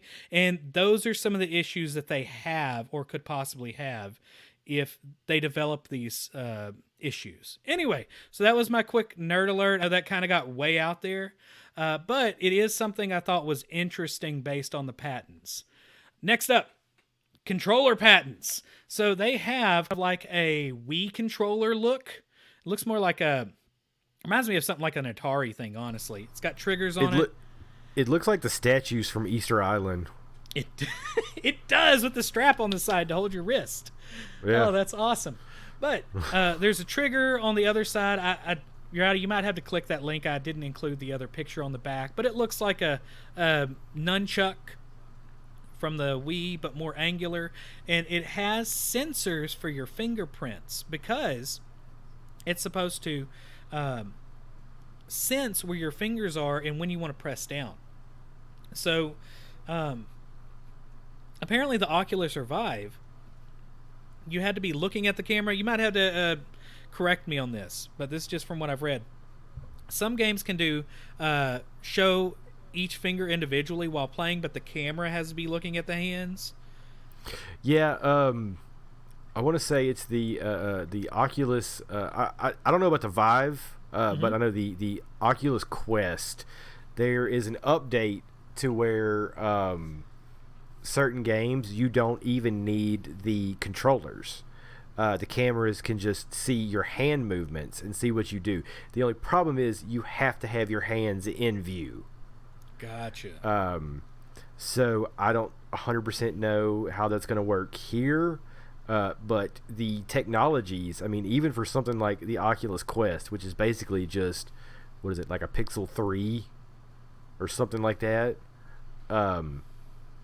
just in headset form, like, it's pretty impressive what they could do. So if this is an actual, like hardcore, like, VR type headset, like, I mean, there's a possibility they could do stuff like that. But I don't know. We'll just have to see. Right. Another thing, now that I think about it, it might be a bad idea to do this because they actually sold an impressive number of PlayStation VRs. The first time, like, I saw, they said they sold 1 million PlayStation VRs. I didn't believe that at first. Right. Because, like, but I mean, you also have to look. They've sold over 100 million PS4s, so 1 million PSVRs. I guess that's not. Well, no, that's still kind of unbelievable. Just because, I mean, that's a lot of. I mean, it was pricey at the time. Right. But they've now. I don't know. I guess there might be some validity to this because now they have, like, PSVR games that are exclusive. Like Iron Man VR is exclusive to PlayStation. So I think it'll be an important thing for them to do to separate themselves from what the Series X is doing too, especially with games like Half-Life Alyx that I think a lot of people really wanted to play, but nobody really owns VR. Well, again, back to the whole, like, Half-Life thing that I know I've talked about this in I don't remember what episode, but every time a Half-Life comes out, it's due to advancements in technology. So if you look at how Half-Life 1 played, it was groundbreaking for the time. Half-Life 2 came out, and it was leaps and bounds above Half-Life 1. So they've always basically tried to release a Half-Life to just show off new technologies. And Half-Life Alyx was basically Valve trying to say, hey, look, VR is the next thing. Check this out. Which I've actually seen ways to play Half-Life Alyx on portable VR headsets. Every time a Half-Life you hook it up releases, just an right, angel gets its wings. That's what I thought you were going to say. Yeah. So yeah, I mean, there's VR. I mean, it may have a chance. And I think I've always been somewhat negative on VR because of how hard it is to get. If they did it right, if they somehow figured out a way to package it with the PS5, I think it would be positive. But it's such an expensive thing to get into. It's such a niche group of people that really get into VR. It's really hard to see the future of it, especially after billions of dollars have been invested into it and there really haven't been returns. So especially when you spend $500 on a VR headset and get sick every time you put it on. That is true too. Now, I'm curious. Now this is unsubstantiated completely, but I'm wondering if the Xbox Series X will be able to hook up to a VR headset to the regular style, like the Oculus or Vive in the future, because that would be a smart move on their end for people that don't want to go out and get a fast computer. And I feel like that's almost what they're trying to do with these new systems, is completely but undercut the PC gaming groups or designers for these new hardwares, because they're so much cheaper than having to go out and build your own gaming PC. I mean, you could probably get both systems for the same price as a decent gaming PC that is not going to be made, or not going to have the games tailored to them, right? Yeah. So, all right. What Microsoft should do is throw more into that that headset they were working on. I can't remember the name of it, but they were working on a headset, and the last I saw, it had some pretty awesome AR games. Well, they did have like almost a Microsoft Glasses thing, similar to the Google ones. a while back. This one I saw, man, it was a ridiculous headset. Yeah. But everything was see-through, or your lenses were see-through, so it was AR games. HoloLens. You could play. Was that it? Yes, that's it. HoloLens, yeah. If they had HoloLens connectivity for games that were like actual console games, like the HoloLens would be almost like a second screen or something like that. That is what they need to do. All right, let's go ahead and move into the Xbox Series X and Lockhart rumors. Now, this rumor comes from WCCF Tech, which is not exactly known for, I guess, not putting out clickbait headlines. Actually, that's pretty much what they do. So take this with a grain of salt or a truck of salt that is dumped over an entire vehicle. Either one. It's up to you. But according to a user on the Beyond 3D forum, so this comes from a forum user, person named Eastman, who, according to WCCF Tech, has shown to have access to insider information, which, I mean, we can totally trust this, right? Yeah. They are alluding to a night of mic drops from Microsoft for the July Xbox Series X showcase. So I'm going to read this pretty much verbatim, what this person said, and we'll kind of discuss what's going on in between this. So I'm going to punch this person in the face for dropping a microphone, man. Mics are expensive. Quit that. Yeah. Quit dropping them. Yeah, because they're not cheap, man. Stop dropping the mics. It's a good way to just ruin a perfectly good microphone. All right. Eastman says, last I heard, it be half the price of the XSX. And last I heard, I'm sorry, I copied and pasted this. MS were prepared for a $400 SXX. I am not sure what the final price will be. I think if Sony is $500 or $600, Microsoft may try to go in at $200, $400, or $500, but we will see. Okay, so I could see that. There's no way they would release it $200. Now that's just that's not going to happen. $200 isn't for the Series X.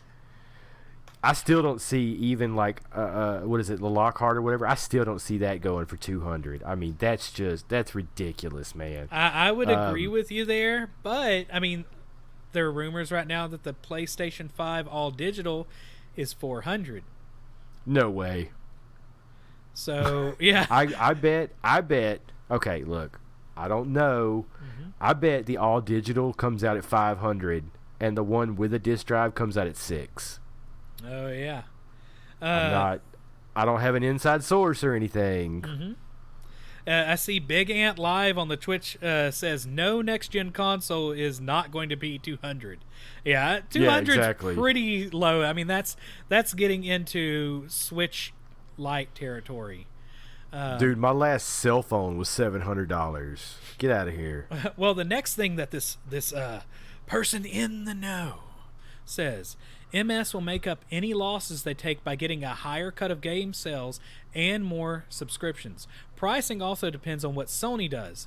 Microsoft doesn't have to go as extreme in pricing if Sony prices itself higher. So it sounds like they're playing the waiting game, according to this leaker. But in what I've talked about too, I kind of think they're going to offset some of the price of the console based on the large amount of Game Pass subscriptions, because they have a ton. I'd have to check the tweet that I made back where I did the math on it, but it was something like tens of millions a month or hundreds of millions. I'll check that in a little bit. But they've confirmed at least 10 million Game Pass subscribers. Okay, so if it's 10 million, so yeah, that's at a minimum or an average of probably $100 million a month of revenue. That's not profit, mind you. That's just money that is filtering. It's flooding through Microsoft, going through all of the crevices of its company, and then somewhere into profits or into maybe offsetting the price of this, or maybe it's going into helping pay for new titles. So that's a large stream of money. If they get more people involved with a lower price system, does that revenue offset the price of the console? We'll see. All right, next up, what they've said next is, but from what I've heard from all of my sources, because this person has sources, right? Yeah. July isn't about Sony. July is about the industry, and they want it to be a night of mic drops. Again, don't drop the mic. They're going to come hard with the strategy that they've been building up for years, and they want Google, Amazon, Apple, Sony, and yes, Nintendo shaken up. So expect a series of mic drop moments, followed by the price being the key part of all of this. If I ever met this person, I would punch them. No, violence is not the answer, Rowdy.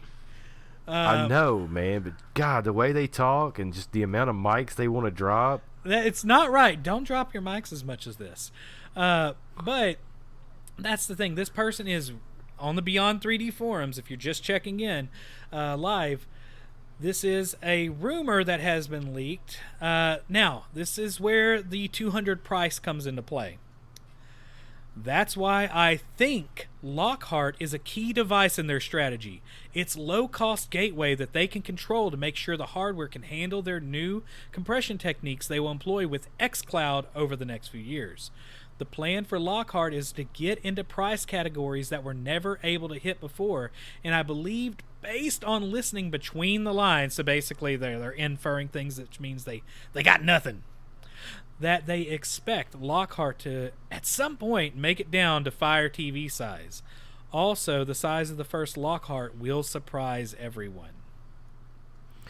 See, that's the only way that a system will be $200 is if it is just an xCloud streaming device. There is no way that a dedicated hardware gaming device is going to be $200. Originally the Lockhart rumor was, what is it? It was supposed to be like a half the power of a Series X.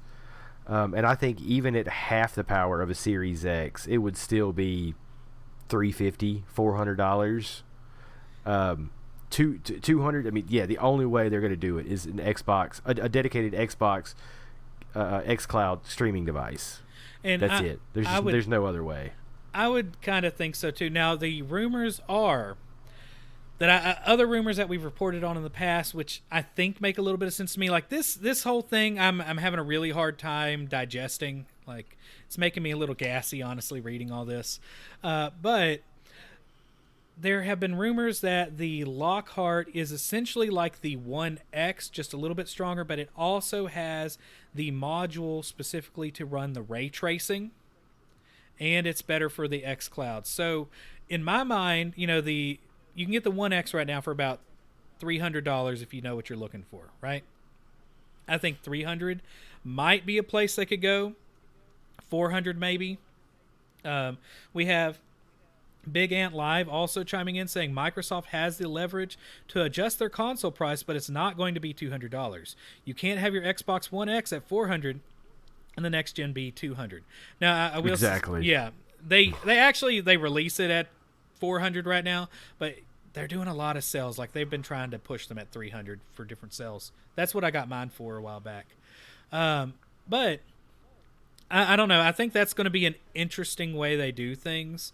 If they have the xCloud, also if it's going to allow people to move up eventually with the Lockhart, and there's not going to be a massive change in graphics, because right now you have this kind of you saw the PlayStation 5 reveal, right? And the games look good enough for the vast majority of people. The Xbox Series X is supposed to be a bit stronger, have more focus on ray tracing. We really haven't seen that, though.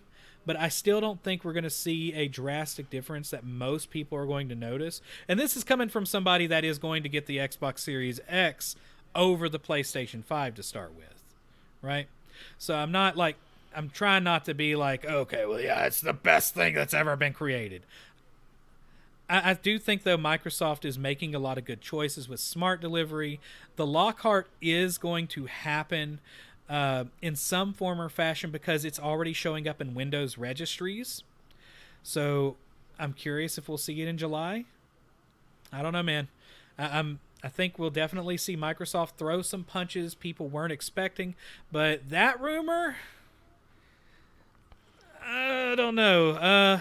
Big Ant Live also asked, would you get an Xbox USB stick to play Game Pass games to go or with a Series X? And so, to me, like, I've played enough cloud gaming that I don't care for it personally. What do you think? Would you do a USB stick if it was cheap and play your games on the go? I prefer the dedicated device. I mean, I played with, what is it, the xCloud beta for a little bit, and I mean, and it was good, but I mean, if you ask me, like, Rowdy, would you rather stream or have a dedicated console? It's definitely a dedicated console.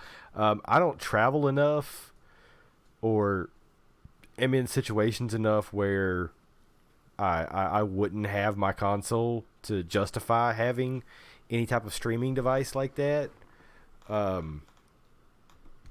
Yeah, I don't think I would do it. Well, even during traveling, like I travel out to Houston and elsewhere throughout Texas for meetings or to go write curriculum or something like that. And the internet signal in hotels is terrible. Yeah. Cell phone signals generally don't really, they can work even in some of the I've tried some 5G places and tried streaming, but the lag, the latency, it's just never what you want. And there've been so much, I tried Stadia Pro, like I did it. It's not to me feasible, but at the same time, I don't know, maybe some people, maybe if Xbox sells a super dirt cheap stick and parents will buy it for their kids because it's the cheapest thing and at least it's got games. And if you pair it with Game Pass, is that worth it to people that you could play all these games in xCloud and maybe sell the thing for $100? Sorry to butt in. But before I forget, the Lockhart, to me, announcing the Lockhart right now sounds like a bad idea. I think if the Lockhart is real, whether it is a half the power system or a streaming device, I think the best thing to do is to release the Series X and build up that hype. See how many people out there are buying it.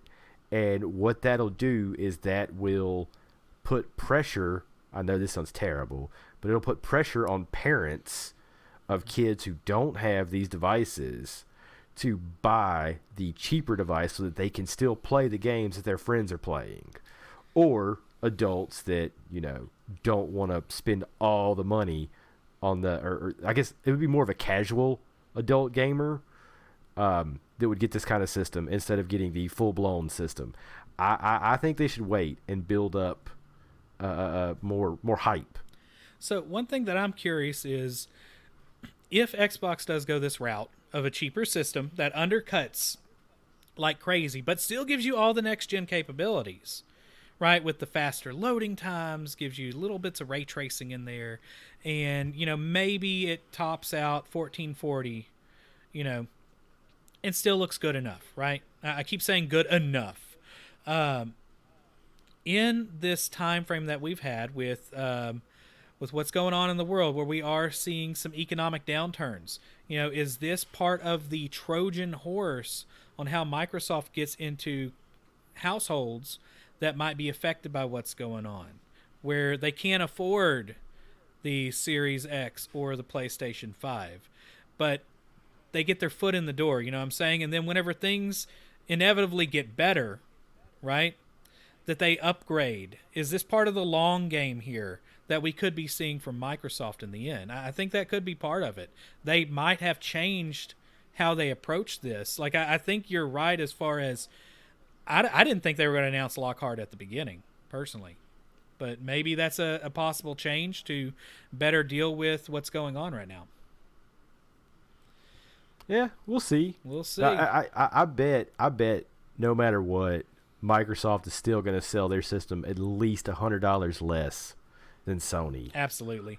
All right, I think we need to go ahead and get on to the next section. So we are going to take a quick break with some fancy music, and then we will get back with some gaming impressions, and then after that we will move on to our bonus point segment, We will see y'all after the break.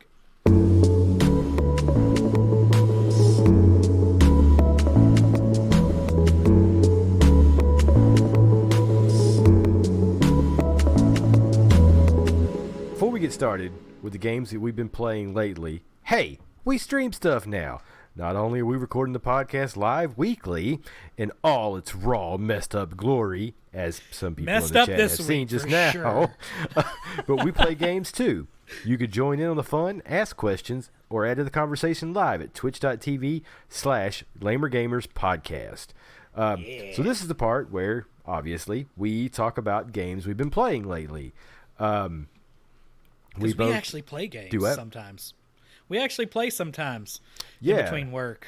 We have ridiculous professional lives, which is basically why we wanted to start the podcast, was talk about balancing professional life with video games. So this is the part where we actually talk about what we play. I haven't played that much recently.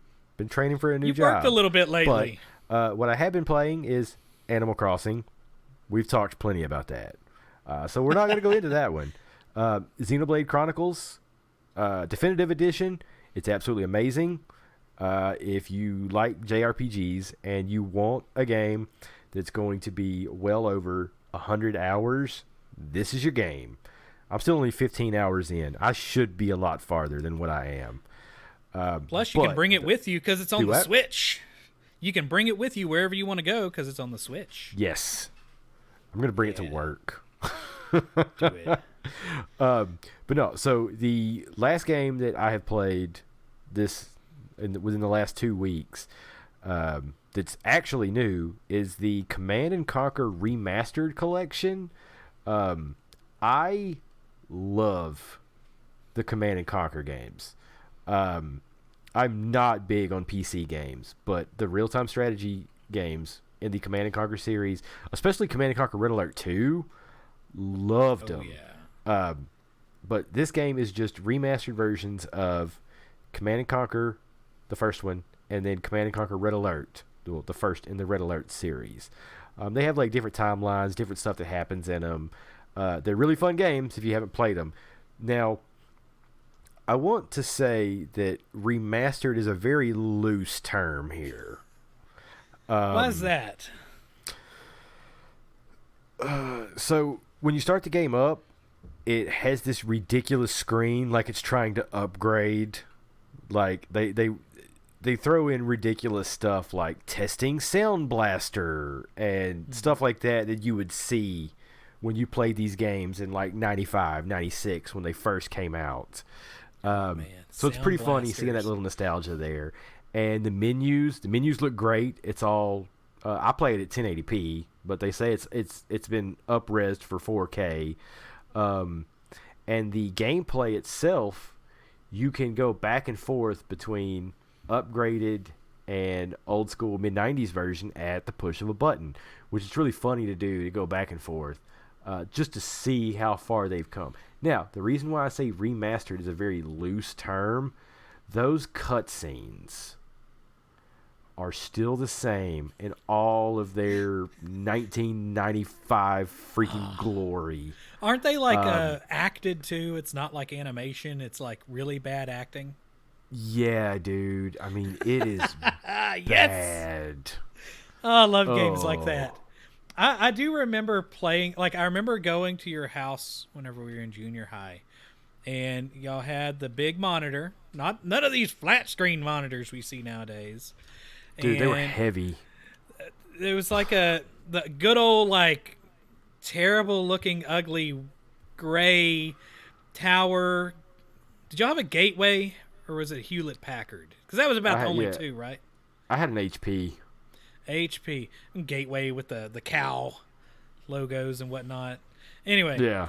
I remember playing games like that over there, and that was a good time. I think I had it on my computer, but I had like the demo, and I just play the demo over and over. Yeah, I mean, a lot of those games, that's all you needed back then. I also forgot, in the new series, they have 7 hours of re-recorded songs, and let me just say, they're annoying. Why are they annoying? I don't like it. Why are they annoying if they're re-recorded? Like the Xenoblade Definitive Edition songs sound really good re-recorded. Yeah, you know my thoughts on that one, man. Yeah, it was fake music that sounded just as good as real music. Well, no, the original one was fake music.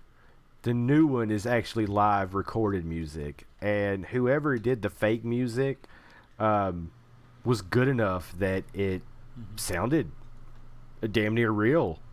Because like I said, you could take all these fake instruments, play them on a keyboard, and they sound really good. It's not going to sound exactly the same as a person playing it live, but you could fool normal people who aren't into that kind of stuff. You could tell the music is re-recorded and it sounds great. I just don't like the music. It's bad. It's annoying. They use awful samples over and over again. Ugh. Oh, and it was actually the original composer that re-recorded all the new stuff as well. And people who worked for Westwood Studios, the people who originally did Command and Conquer, they came back for this as well. Like, it's a lot of old people from it. So if you enjoyed the original Command and Conquer series, like, you should totally pick this up. It's also only $20. Ooh. So I did see that some people said that the graphics can be changed on the fly from retro to new age. Yep. And they're very similar. It just looks like high quality versions of the pixelated mess, right? Okay, so I thought that it wasn't going to be that big of a difference until I started hitting that button and going back and forth between old school or retro and new graphics. Dude, retro is rough, and the new graphics, to me, it's a huge difference. Yeah, I saw that it was easier to tell the difference between certain troops on the fly. Definitely. Because in the old ones, like, it was really hard to tell the difference between, like, a grenader and a gunner. Mm-hmm. Like, this one, you could obviously tell what it is. Like, especially, like, when they're on the move and you've got a big group of them, it's a lot easier to tell the difference between them. And I don't remember a lot about, I guess, UI and things like that in the old game. But in the new one, I'm sure in the old one they had this, but you can hotkey groups of or units. So, like, let's say I want one group to be hotkeyed to the 1 key, and then a different group to be hotkeyed to the 2 key. You could hotkey back and forth by just pressing the numbers, and then wherever you click, that group is going to go. Nice. That was probably in the original. I know on Age of Mythology they have that. Do what? Yeah. On Age of Mythology they have that built in. I play the newer version of that game somewhat regularly. I need to stream that. That's such a good game. That's my favorite real-time strategy game ever. And you can, like, key in certain groups. I always, though, accidentally, like, I play as the Norse, and I always, like, get a whole bunch of Ulfsarks, but then there's, like, one villager in there by accident. Yeah. Or a cow, and it's going to battle with it's amusing glory. Yeah. Moo. But yeah, man, that's it for me. I haven't done too much lately. So I just started summer break, so I've been playing some games, but really not as many as I probably should have. I've been busy with other things, but I played the beta of Grounded, which is made by one of my favorite companies, it's Paradox and Obsidian. Or is it just Obsidian? I always get them mixed up, but I say they're my favorite companies, then I don't know. It's just late and I'm tired. But they're the same people that made Outer Worlds and Pillars of Eternity 2 Deadfire. And they make these awesome RPGs. This is their first real foray into something that you would consider the other than RPG category. It is a game where it's like Honey, I Shrunk the Kids. And you choose, well, different teenagers to run around and survive whenever you are shrunk down the size of an ant. It is interesting. It involves the gameplay consists of gathering resources like sticks, stones, leaves, mite hair, various insect hair, which is really weird. Is Rick Moranis in this game? No, he's not. He should be. But you collect all these things. You go to create better weapons, armor, and I guess stuff. You can like make lean-tos or various benches and things. Now there are some. There's no map, so you had to figure out where you are based on the actual surroundings. Like if you're in a part that's muddier, or maybe there's taller grass or clovers over here in certain parts, and you kind of have to traverse that. That being said, as you're traveling, this world is a tiny thing. You can be eaten and beaten because you are a tiny thing. And we'll go into that, and some things will straight up like one-shot you, and we'll go into that in just a bit. But the game will be up to 4 players, and you can play, like I said, you choose a random kid to play as, but I haven't noticed any differences. I've played through a couple of them. I think they're just so they look different. And right now it's only single player, and the beta gives you 30 minutes, and then you're done. During that time, I've tried to solve a puzzle. It reminds me a lot of Pikmin in a way, where you're these giant, like a sprinkler. Looks like a 3-story building in this game and stuff like that. During that time, I had to, like, one of the puzzles was starting up a machine that gets lasers in from it, or shoots out lasers. And I had to cut down blades of grass to get the lasers to hit the machine. I almost had it, and then an ant killed me, and I ran out of time trying to get my backpack. Because wherever you die, you can go get your backpack. The game itself, the graphics look really good. The vegetation looks pretty spot on. There is quite a bit of pop-up, though, which is a bit disappointing. Because you're not really able to see a large amount of stuff at a time because there's so much vegetation. I would assume this is going to be fixed in the final version. Reflections are really great on the ground or in puzzles, and the animations of the creatures are spectacular, but they're really creepy. And when the night hits, the animals' eyes glow, and you feel like you're a bug and you're surrounded by the darkness, and you never know what blade of grass you're going to walk around, and then a spider jumps on you out of nowhere. Yeah, we'll talk about those in a second. Now, sound-wise, music is decent, but nothing fantastic. It sounds okay. Surround sound does work, but I kind of wish it was a little more obvious at times. It doesn't seem like it's all pinpointed correctly just yet. Like, I can tell, okay, there's something behind me. And this kind of game, I really want sound to be... I want it to be important. Because I want to know if I'm about to be surrounded by something. And sometimes when there are, like, ants or bugs coming after you, you can't really hear them that well. You can pinpoint them, but they're not very loud. It seems like they haven't like dialed in the sounds just yet, which is expected in a beta game. Now let's get to the thing that I thought was funny. The arachnophobia slider. There is an option based on how arachnophobic you are. And if you don't know what arachnophobia it is the fear of spiders. And when you change the setting, as you drop down the arachnophobia slider, it takes away legs. It even takes away parts of the body to where it's just like a flying orb. If you set it, like there's 5 or 6 variations of this. Now, I was really making fun of this. Like, we were all laughing because I had my wife and my nephew, and we were watching. Oh, arachnophobia slider. Who needs that? And my nephew's like, I don't like spiders. Well, I think I would be more scared of the orb flying at me. Man, I got to tell you, spiders are freaking scary in this game. Like, you ever watch those GIFs that people share with you where, like, there's a spider dancing on an arm, then it hops at the screen? Yes. It makes you jump, and it makes you feel uneasy, right? Mm-hmm. Now, imagine that in this game, the spiders are massive. They make very little noise. and they are absolutely insane looking.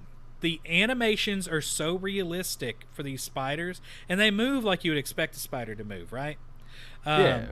I've been cleaning out a workshop lately, and we've ran into some like wolf spiders that are like the size of your palm lately. Dude, Like, they're awful. they're huge lately.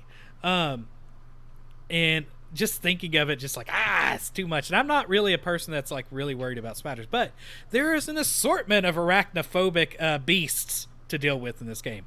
There are wolf spiders, there are orb weave spiders, and then there are hatchlings. You can be chased down an entire level by little semi-transparent, because they're still kind of tiny and hungry, spiders in this game. And I tried running away. Like, I would be like, okay, there are ants over there, there are mites over there, there's a ladybug over there. Maybe, just maybe, this spider will stop chasing me. Wrong. The spider will hunt you down and eat you in your sleep. Just letting y'all know, if anybody's worried about that. These are some of the scariest spiders I've ever seen in a video game. It is very interesting. Eesh. And you know what you have to fight them with?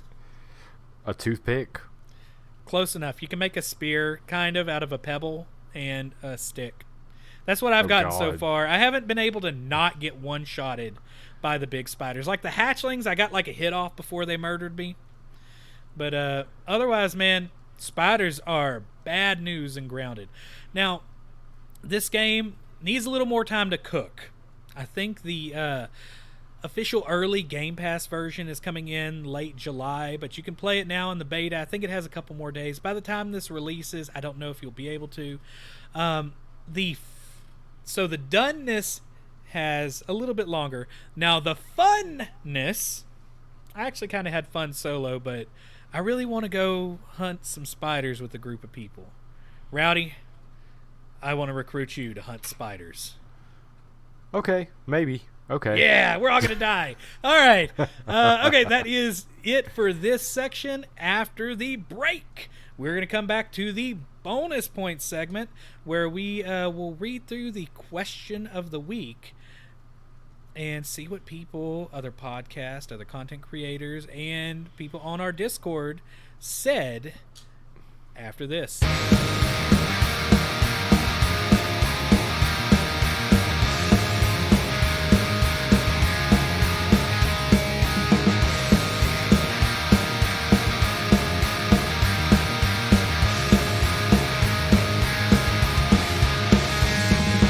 Alright guys, before we start gathering some bonus points, let me explain this new segment.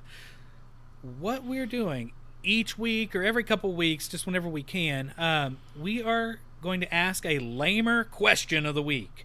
And I want to get some points of view outside of myself and Rowdy 5000.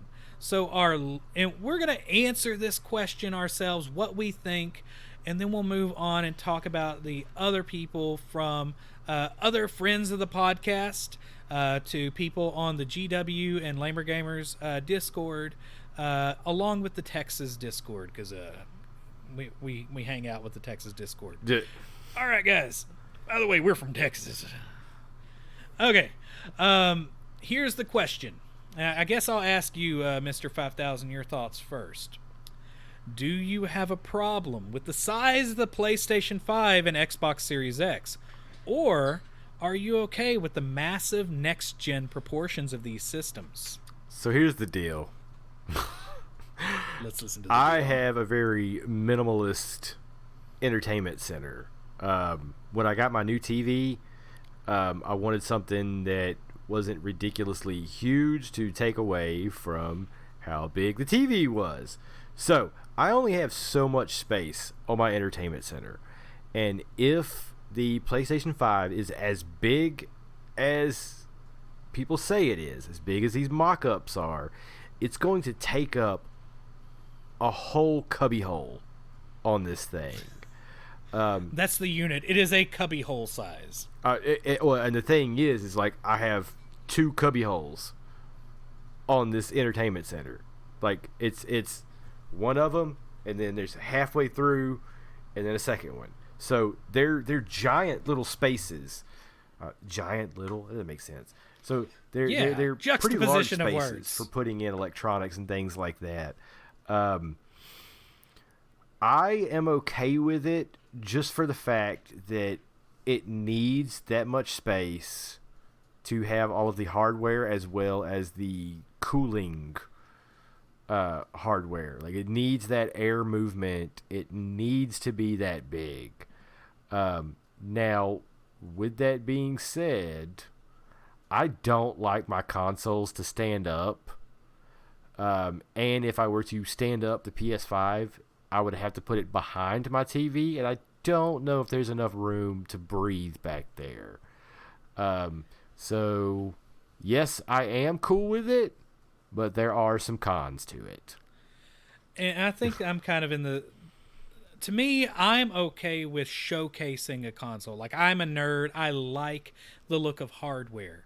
I honestly, though, don't really care for the look of the PlayStation 5. I don't care for the look of the PlayStation 5. Well, here's the thing.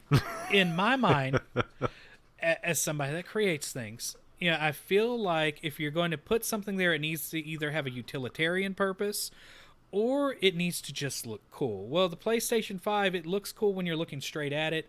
The addition of the disk drive is very poorly thought out from a design perspective. And then the side of it is very boring. Now, this could be fixed if you put like an interesting decal on it. It's got a lot of real estate for people who make skins of consoles and things like that. That being said, if you look into the size proportions of these things, the PlayStation 5 has just the weirdest sizing possible. The Xbox Series X comes in at about a foot tall. Okay? It's just right at a foot tall. Well, the PlayStation 5 is supposed to be a couple inches taller than this still. I've measured my space, and there's no way a PlayStation 5 could fit there vertically. I would have to put it sideways, but even then, it's going to have issues pushing enough air out because of the width and the depth of the system. There have been some augmented reality views of the PlayStation 5, and it's a very oddly shaped system. Of course, it's like if you took a regular PC tower and chopped it, right, by about a third. It's about that size. To me, I think we're going to run into an issue with, one, people putting it on the floor. Okay, it's hard to find a stand for it. Most people's TV stands nowadays they're, like you said, they're very minimal. It's for a huge screen TV and nothing else on top, and then you put everything in the open cabinets at the bottom. That's just how they've really changed over time. I think people are going to have a hard time fitting it in that cabinet. So that's either going to make them put it on the floor, which could... these systems are both made to suck up all the air, right? And we're basically buying space heaters that play video games at this point, because they're supposed to move the air, the cool air, over the components and then push the hot air out the back. Or in the Xbox's case, straight up. So I think we're going to run into problems possibly with people's consoles needing to be dusted out more often if they put it on the floor. I think the Xbox will fit a bit better in an entertainment system. Because the size is not as obtrusive. It's a rectangular box. It is chunky. Don't get me wrong. It was designed by the same people who designed the cardboard box. Yeah, it's about the same, right? It's just a big chunk. It's a rectangular prism. But at that point, let's think about the depth of the PlayStation 5. That space is now useless beside it. Because it's so long, you won't be able to fit other things in there. So I do have some concerns. Personally, though, I would try to find a separate stand just for the PlayStation 5, I think. For the air, movement capabilities, for the look of it, to show off, because I like showing off electronics. And I'd probably skin the side of it, to be honest. So... I'm with you. I don't really have a huge problem with it, and I understand, look, these things, they're really going after gaming PCs. Gaming PCs need a lot of air movement. It's the way it's going to happen. Now, this will be interesting to see the massive difference between Nintendo's approach. Nintendo's approach is a tiny little system that can fit anywhere. You know, I don't think. See, my Switch already doesn't sit on my entertainment center. Like, really? It's just because it has to sit upright. So if I put it in front of my TV, it's going to cover up some of the screen. I can't put it in any of the cubby holes underneath it because I would have to lean the dock forward, slide the Switch into it, and then set it back because there's no room to put the Switch directly in there and then put it down into the toaster. It sits on my computer table right beside my entertainment center. So I already hate that. See, I don't know, man. Though. I know people have gone crazy on the internet. Like, the PlayStation 5 has definitely been, I guess, more memed negatively than the Xbox Series X has. I mean, even big YouTubers like PewDiePie have been making videos on the PlayStation 5 just dogging it. But, I mean, honestly, I think once it's out, people are going to adjust to it that are gamers. I think it's going to be a harder sell if a younger kid or a parent has to buy it for somebody because of its size to put it in there. But I mean, if it's in the room, whatever, it's going to go on the floor either way, right? I don't think the size is going to be the biggest issue. I think the price is. Good point. To a lot of people out there that are buying the consoles, like, I think it's going to be the price more than the size that bugs them. 'Cause I mean, you could, with the PS5, it's longer or technically taller, I guess, depending on how you set it. So it would be, like, say you set it on its side, like how I want to do, it wouldn't be as tall as the Xbox Series X. But yeah, it's definitely longer, tall. God, it's really hard to say it's an longer, awkward taller design. Like, depending on how it's. No. I'm saying, like, for the systems, like either one of them, it's harder to say, like, if it's going to be wider or taller depending on how you have it set up. I guarantee you, a lot of people who get the PS5 are going to stand it up behind their TVs, and it's going to overheat it. And that's going to be a problem if you look at the patents on the way the PlayStation 5 is moving air. From what I've read and seen so far, you have two air channels, right? That's why it's curved, right? It pulls in air from the front and it moves it across and out the back. Well, one side is supposedly for the PSU, so the power supply gets its own cooling. The other side is for all the graphical elements and motherboard and stuff like that. So if that's true, you know, let's say you have one side butted up against something and it overheats. You know, I think we're going to run into some issues with heat on the PlayStation 5, but the same thing for the Xbox Series X. You know, I think we're going to see more consoles deal with overheating issues and getting brought in for this next generation than any generation before. And, you know, I know I talk about putting it in a cubby hole, but I don't know if I really want to do that because of air movement. And one thing that I do, or, well, not necessarily that I like about it, but now that I think about it, the reason why it may be, or I'm sorry, the reason why the PlayStation 5 may be so rounded is they had problems with people putting stuff on top of the PS4 because it's flat. And I actually almost messed up when I got my Xbox One because I was trying to, you know, save as much space as I could. And I put my PlayStation 5 on top of my Xbox One, totally forgetting that that's where the exhaust vent is. I mean, that's how Chernobyl started, right? I mean, do what? That's how Chernobyl started. Pretty much. Just started so melting. I had to like separate the consoles. You go in this corner. You go in this corner. All right, let's go ahead and get to some of the responses from the Lamer question of the week on bonus points. First up is Lamppost Gaming, who runs a Twitch channel. Very good one, by the way.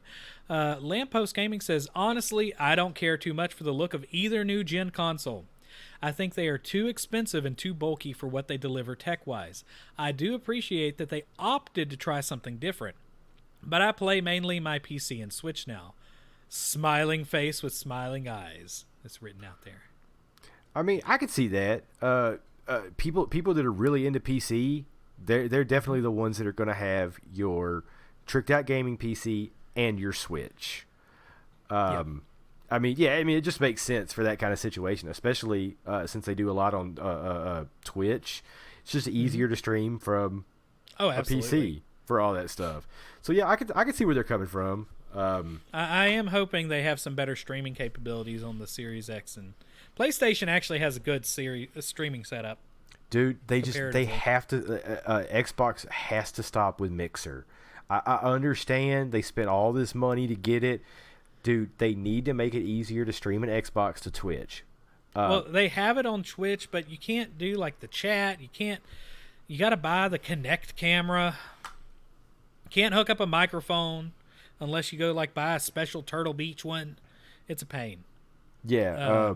And I know like not that long ago I was talking so much trash on that share button for the the PlayStation 4, and then we started streaming, and I absolutely love it now.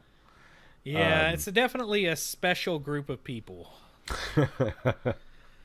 My one complaint about streaming from the PS4 though is the chat. It won't move a whole word to the next line. It will split a word, and not even at the right syllables.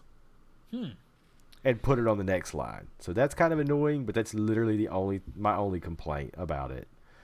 All right. Yeah. Well, I think next up we have K-Muff, who is actually I've known him from the GW and Nintendo Enthusiast chat, but he's also streaming with the King Ping 199 on Twitch. So those are the next two people. Rowdy, do you want to take what K-Muff said? Yeah, man. K-Muff, a friend of mine from Game Witness that is now also streaming on Twitch. Oh, you said that. Never mind. I just said that. Yeah. I honestly have no issue with the size per se. I actually just like the plain square of the Xbox.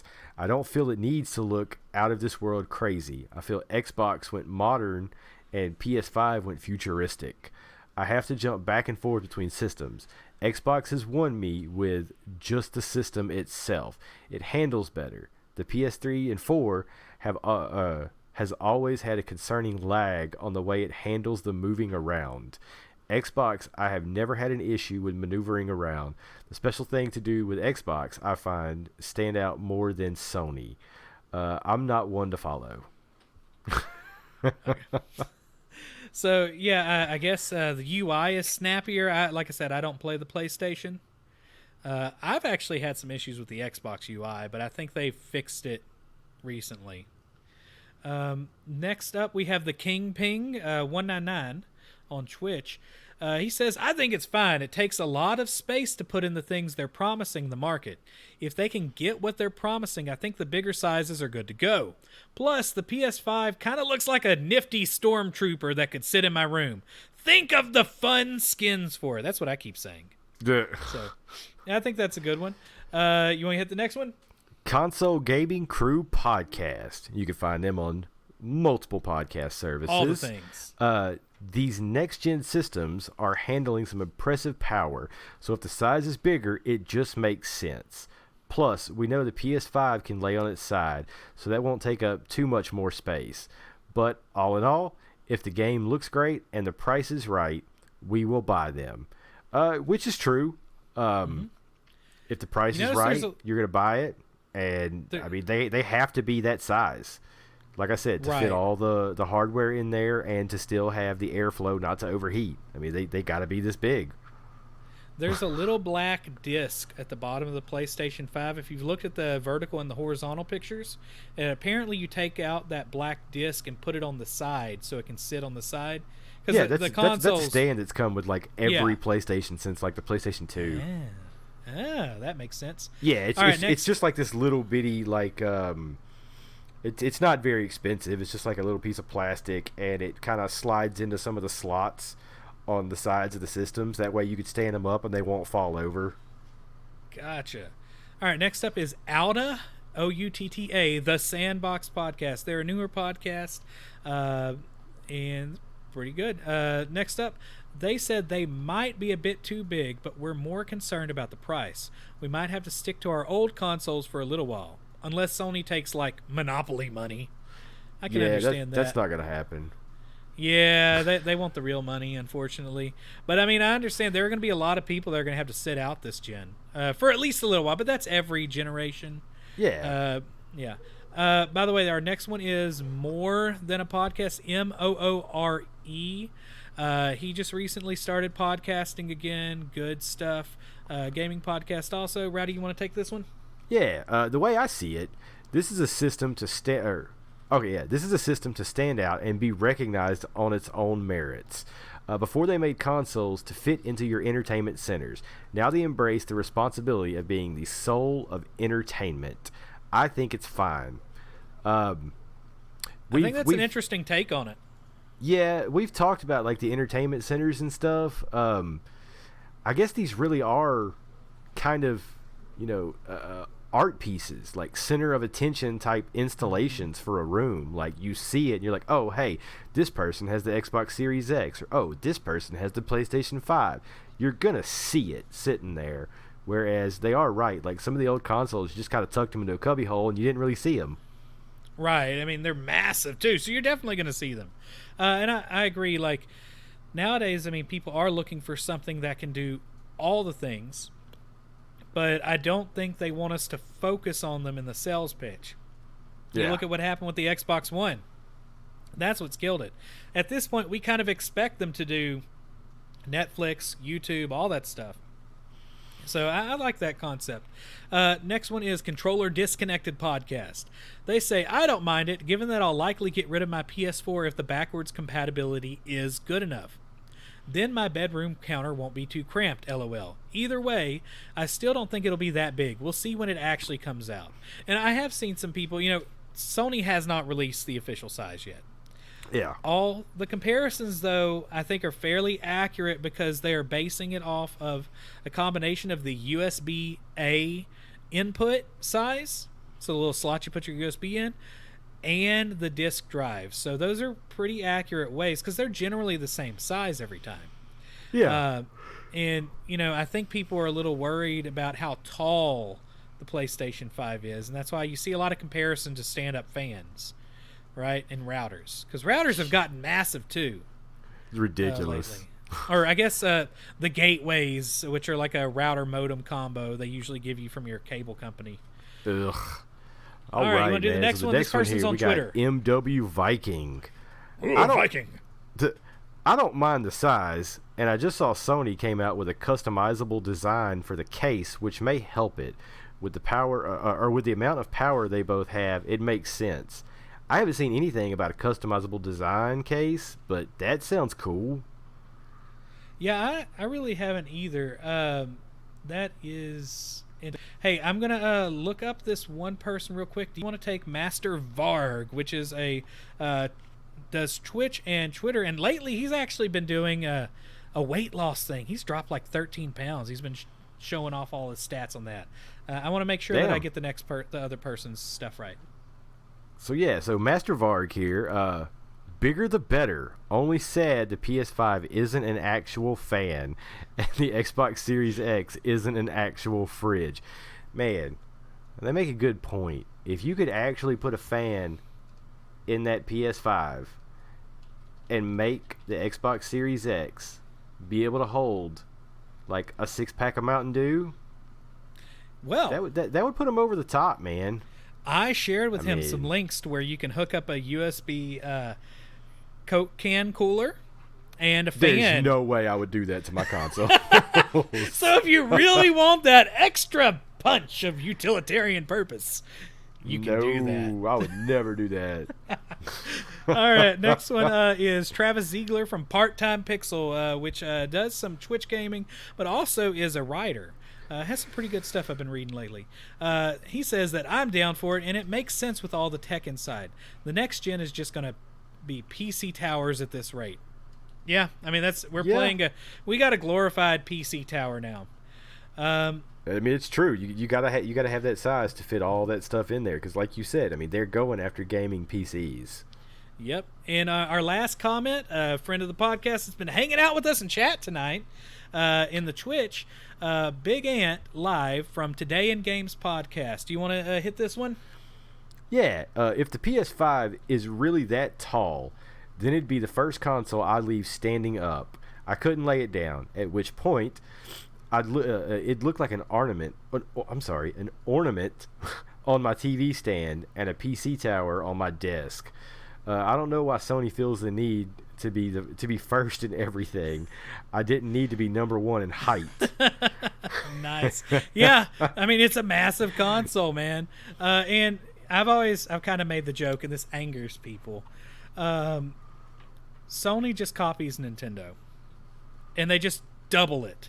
So what they did was talking about? They took the PlayStation controller, they saw Nintendo and saw, they put a joystick. Well, we're gonna put two on there. Or this, they saw the Wii and they're like, we're gonna double the height of it. No, yes. You're ridiculous. I'm joking, of course. We've already got trolls in the YouTube chat that are just like, he said bad things on PS5. But hey, Big Ant Live is from Today in Games says, I can make a very strong case Sony does follow Nintendo strategies. We might have to discuss that some other time. That sounds interesting. All right. Okay, guys, let's go ahead and move to the GW and Lamer Gamers Discord. First up, by the way, you can check on the Twitch stream right now. We have our Discord up there if y'all want to join in. Also, I had to put Game Witnesses Discord. I also hang out with them and moderate there. First up, Koenig. So far, I don't have a problem with them, but I know people who would, given the size of their TV platform. That's what I think we were talking about earlier, man. It's like, where do you put this thing? You know, that's my biggest issue is finding the space for it. Yeah, I think they need a ceiling attachment. That would solve all the problems. So Tanker Drew says, size, not at all. Got to fit good hardware in hood space. I meant to fix that. It's supposed to say good space. Oh. Hood space works, though. It's like a hood of a car. I was talking about like under the hood of a car. Yeah. got to fit good hardware. Or you got to fit good hardware in good space. Design a PS5. What were they thinking? we get a good, nice PlayStation look, and the PS5 throws that out the window, and the thing would look stupid on its side. Going to be hard finding a tall shelf over a wide shelf. So yeah, that's kind of my thing, man. Yeah. I'm sure it'll fit in the little cubby holes that I have. I'm just gonna have to move the PlayStation 4. Like, it's gonna be either sold or put in storage. All right. Next one, Fried Shoes says, it doesn't fit in my center. I think we are going to find that as a problem. I'm going to let you get this one. It looks like I left out Gamer Weekly. If you want to grab Skies of Shoulder real quick, and I'll pull up Gamer Weekly. Skies of Shoulder says, the PS5 would take an entire shelf on my entertainment center, so I'm not too fond of it at all.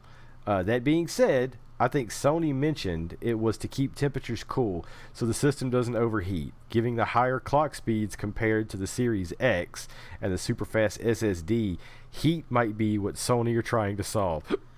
And that's a big thing. I've talked about that in the past, where Sony has talked about how they've spent extra on cooling fans for the PS5. Mm-hmm. Nobody wants to have an Xbox 360 Red Ring of Death overheating debacle again.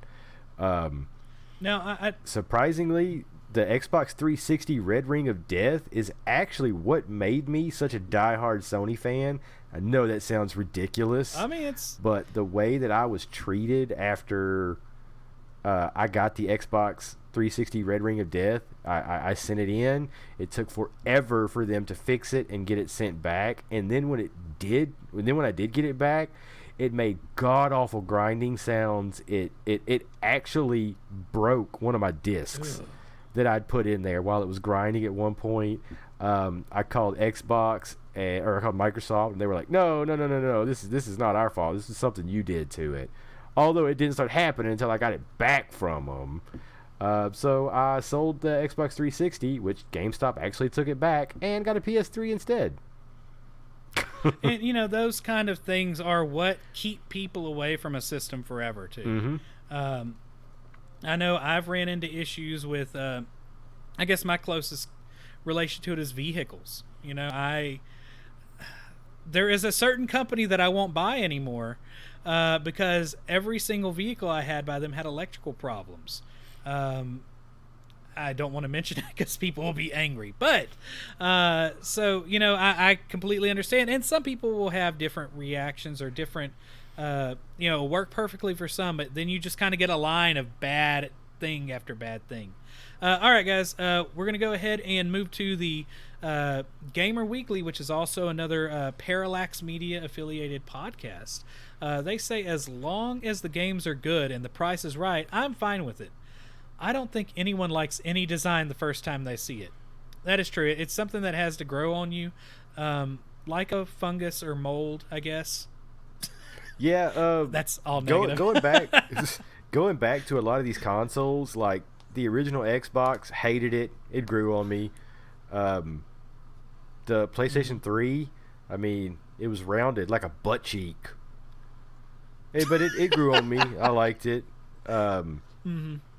Then, what is it, the Xbox One and the PS4, they're very flat on the top and bottom, although the PS4 has angles on the front and back. Seeing these new consoles, it's weird because it's just not what we're used to. We get used to that last system. But I don't know, man. We'll see. I still don't like the way the PS5 looks 100%, but I'm still getting it. Yeah. All right, and then we have our final round of comments from the Texas Discord. We are a Texas that is in the steamy swamp. We're a podcast that's filming, recording, whatever you want to call this, in the steamy swamps of Southeast Texas. And from the Texas Discord, Palif says, my answer will depend on how they price the new consoles. I can agree. And then one of the most, I want to say interesting names, but odd names, Asbestos Enthusiast. That's so awesome. Says, as long as they are reliable and work well, I don't care about the size. And that's true. At some point, you don't look at the system unless there's something you have to manually mess with. And they're both doing things that I'm hoping are utilitarian. As far as the shape and the sizes of them, I'm really going to be... I got to say this, man. The PlayStation 5... developer unit looks so much better in my mind because you just want a warm pizza in it. I do want a warm pizza in it. Yes, there's a perfect spot in between the part that passes the air across that I could have a delicious slice of pizza with. Yeah, and heat it up, I would imagine. Of course, that's probably actually taking air out, right? That might not be actually heating things right there. That's true. So maybe you could make beef jerky in it, you dry it out. Banana chips, some plantains. But I thought that was a better design. It had more punch to it. It was unique. It looked new age. Whereas this one, we've seen the PlayStation 5 design done.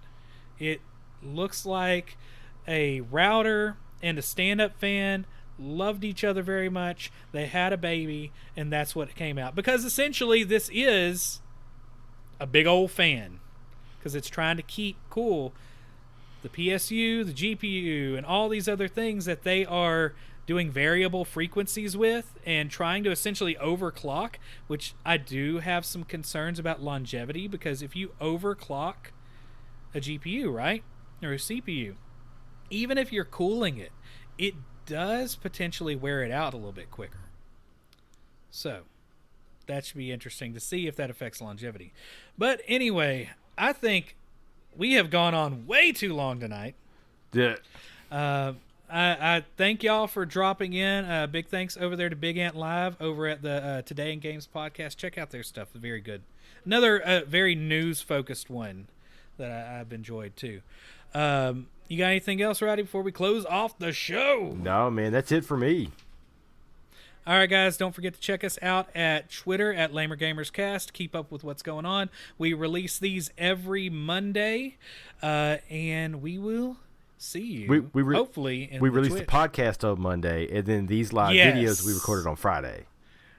Maybe. Whenever we can, honestly. Oh, okay. It's been Wednesdays, Thursdays, or Fridays. Just keep a check out on the Twitter, and we will let you know, or subscribe at Twitch at LamerGamersCast. And you guys have a good one, and we will hear you later on at the Lamer Gamers Podcast.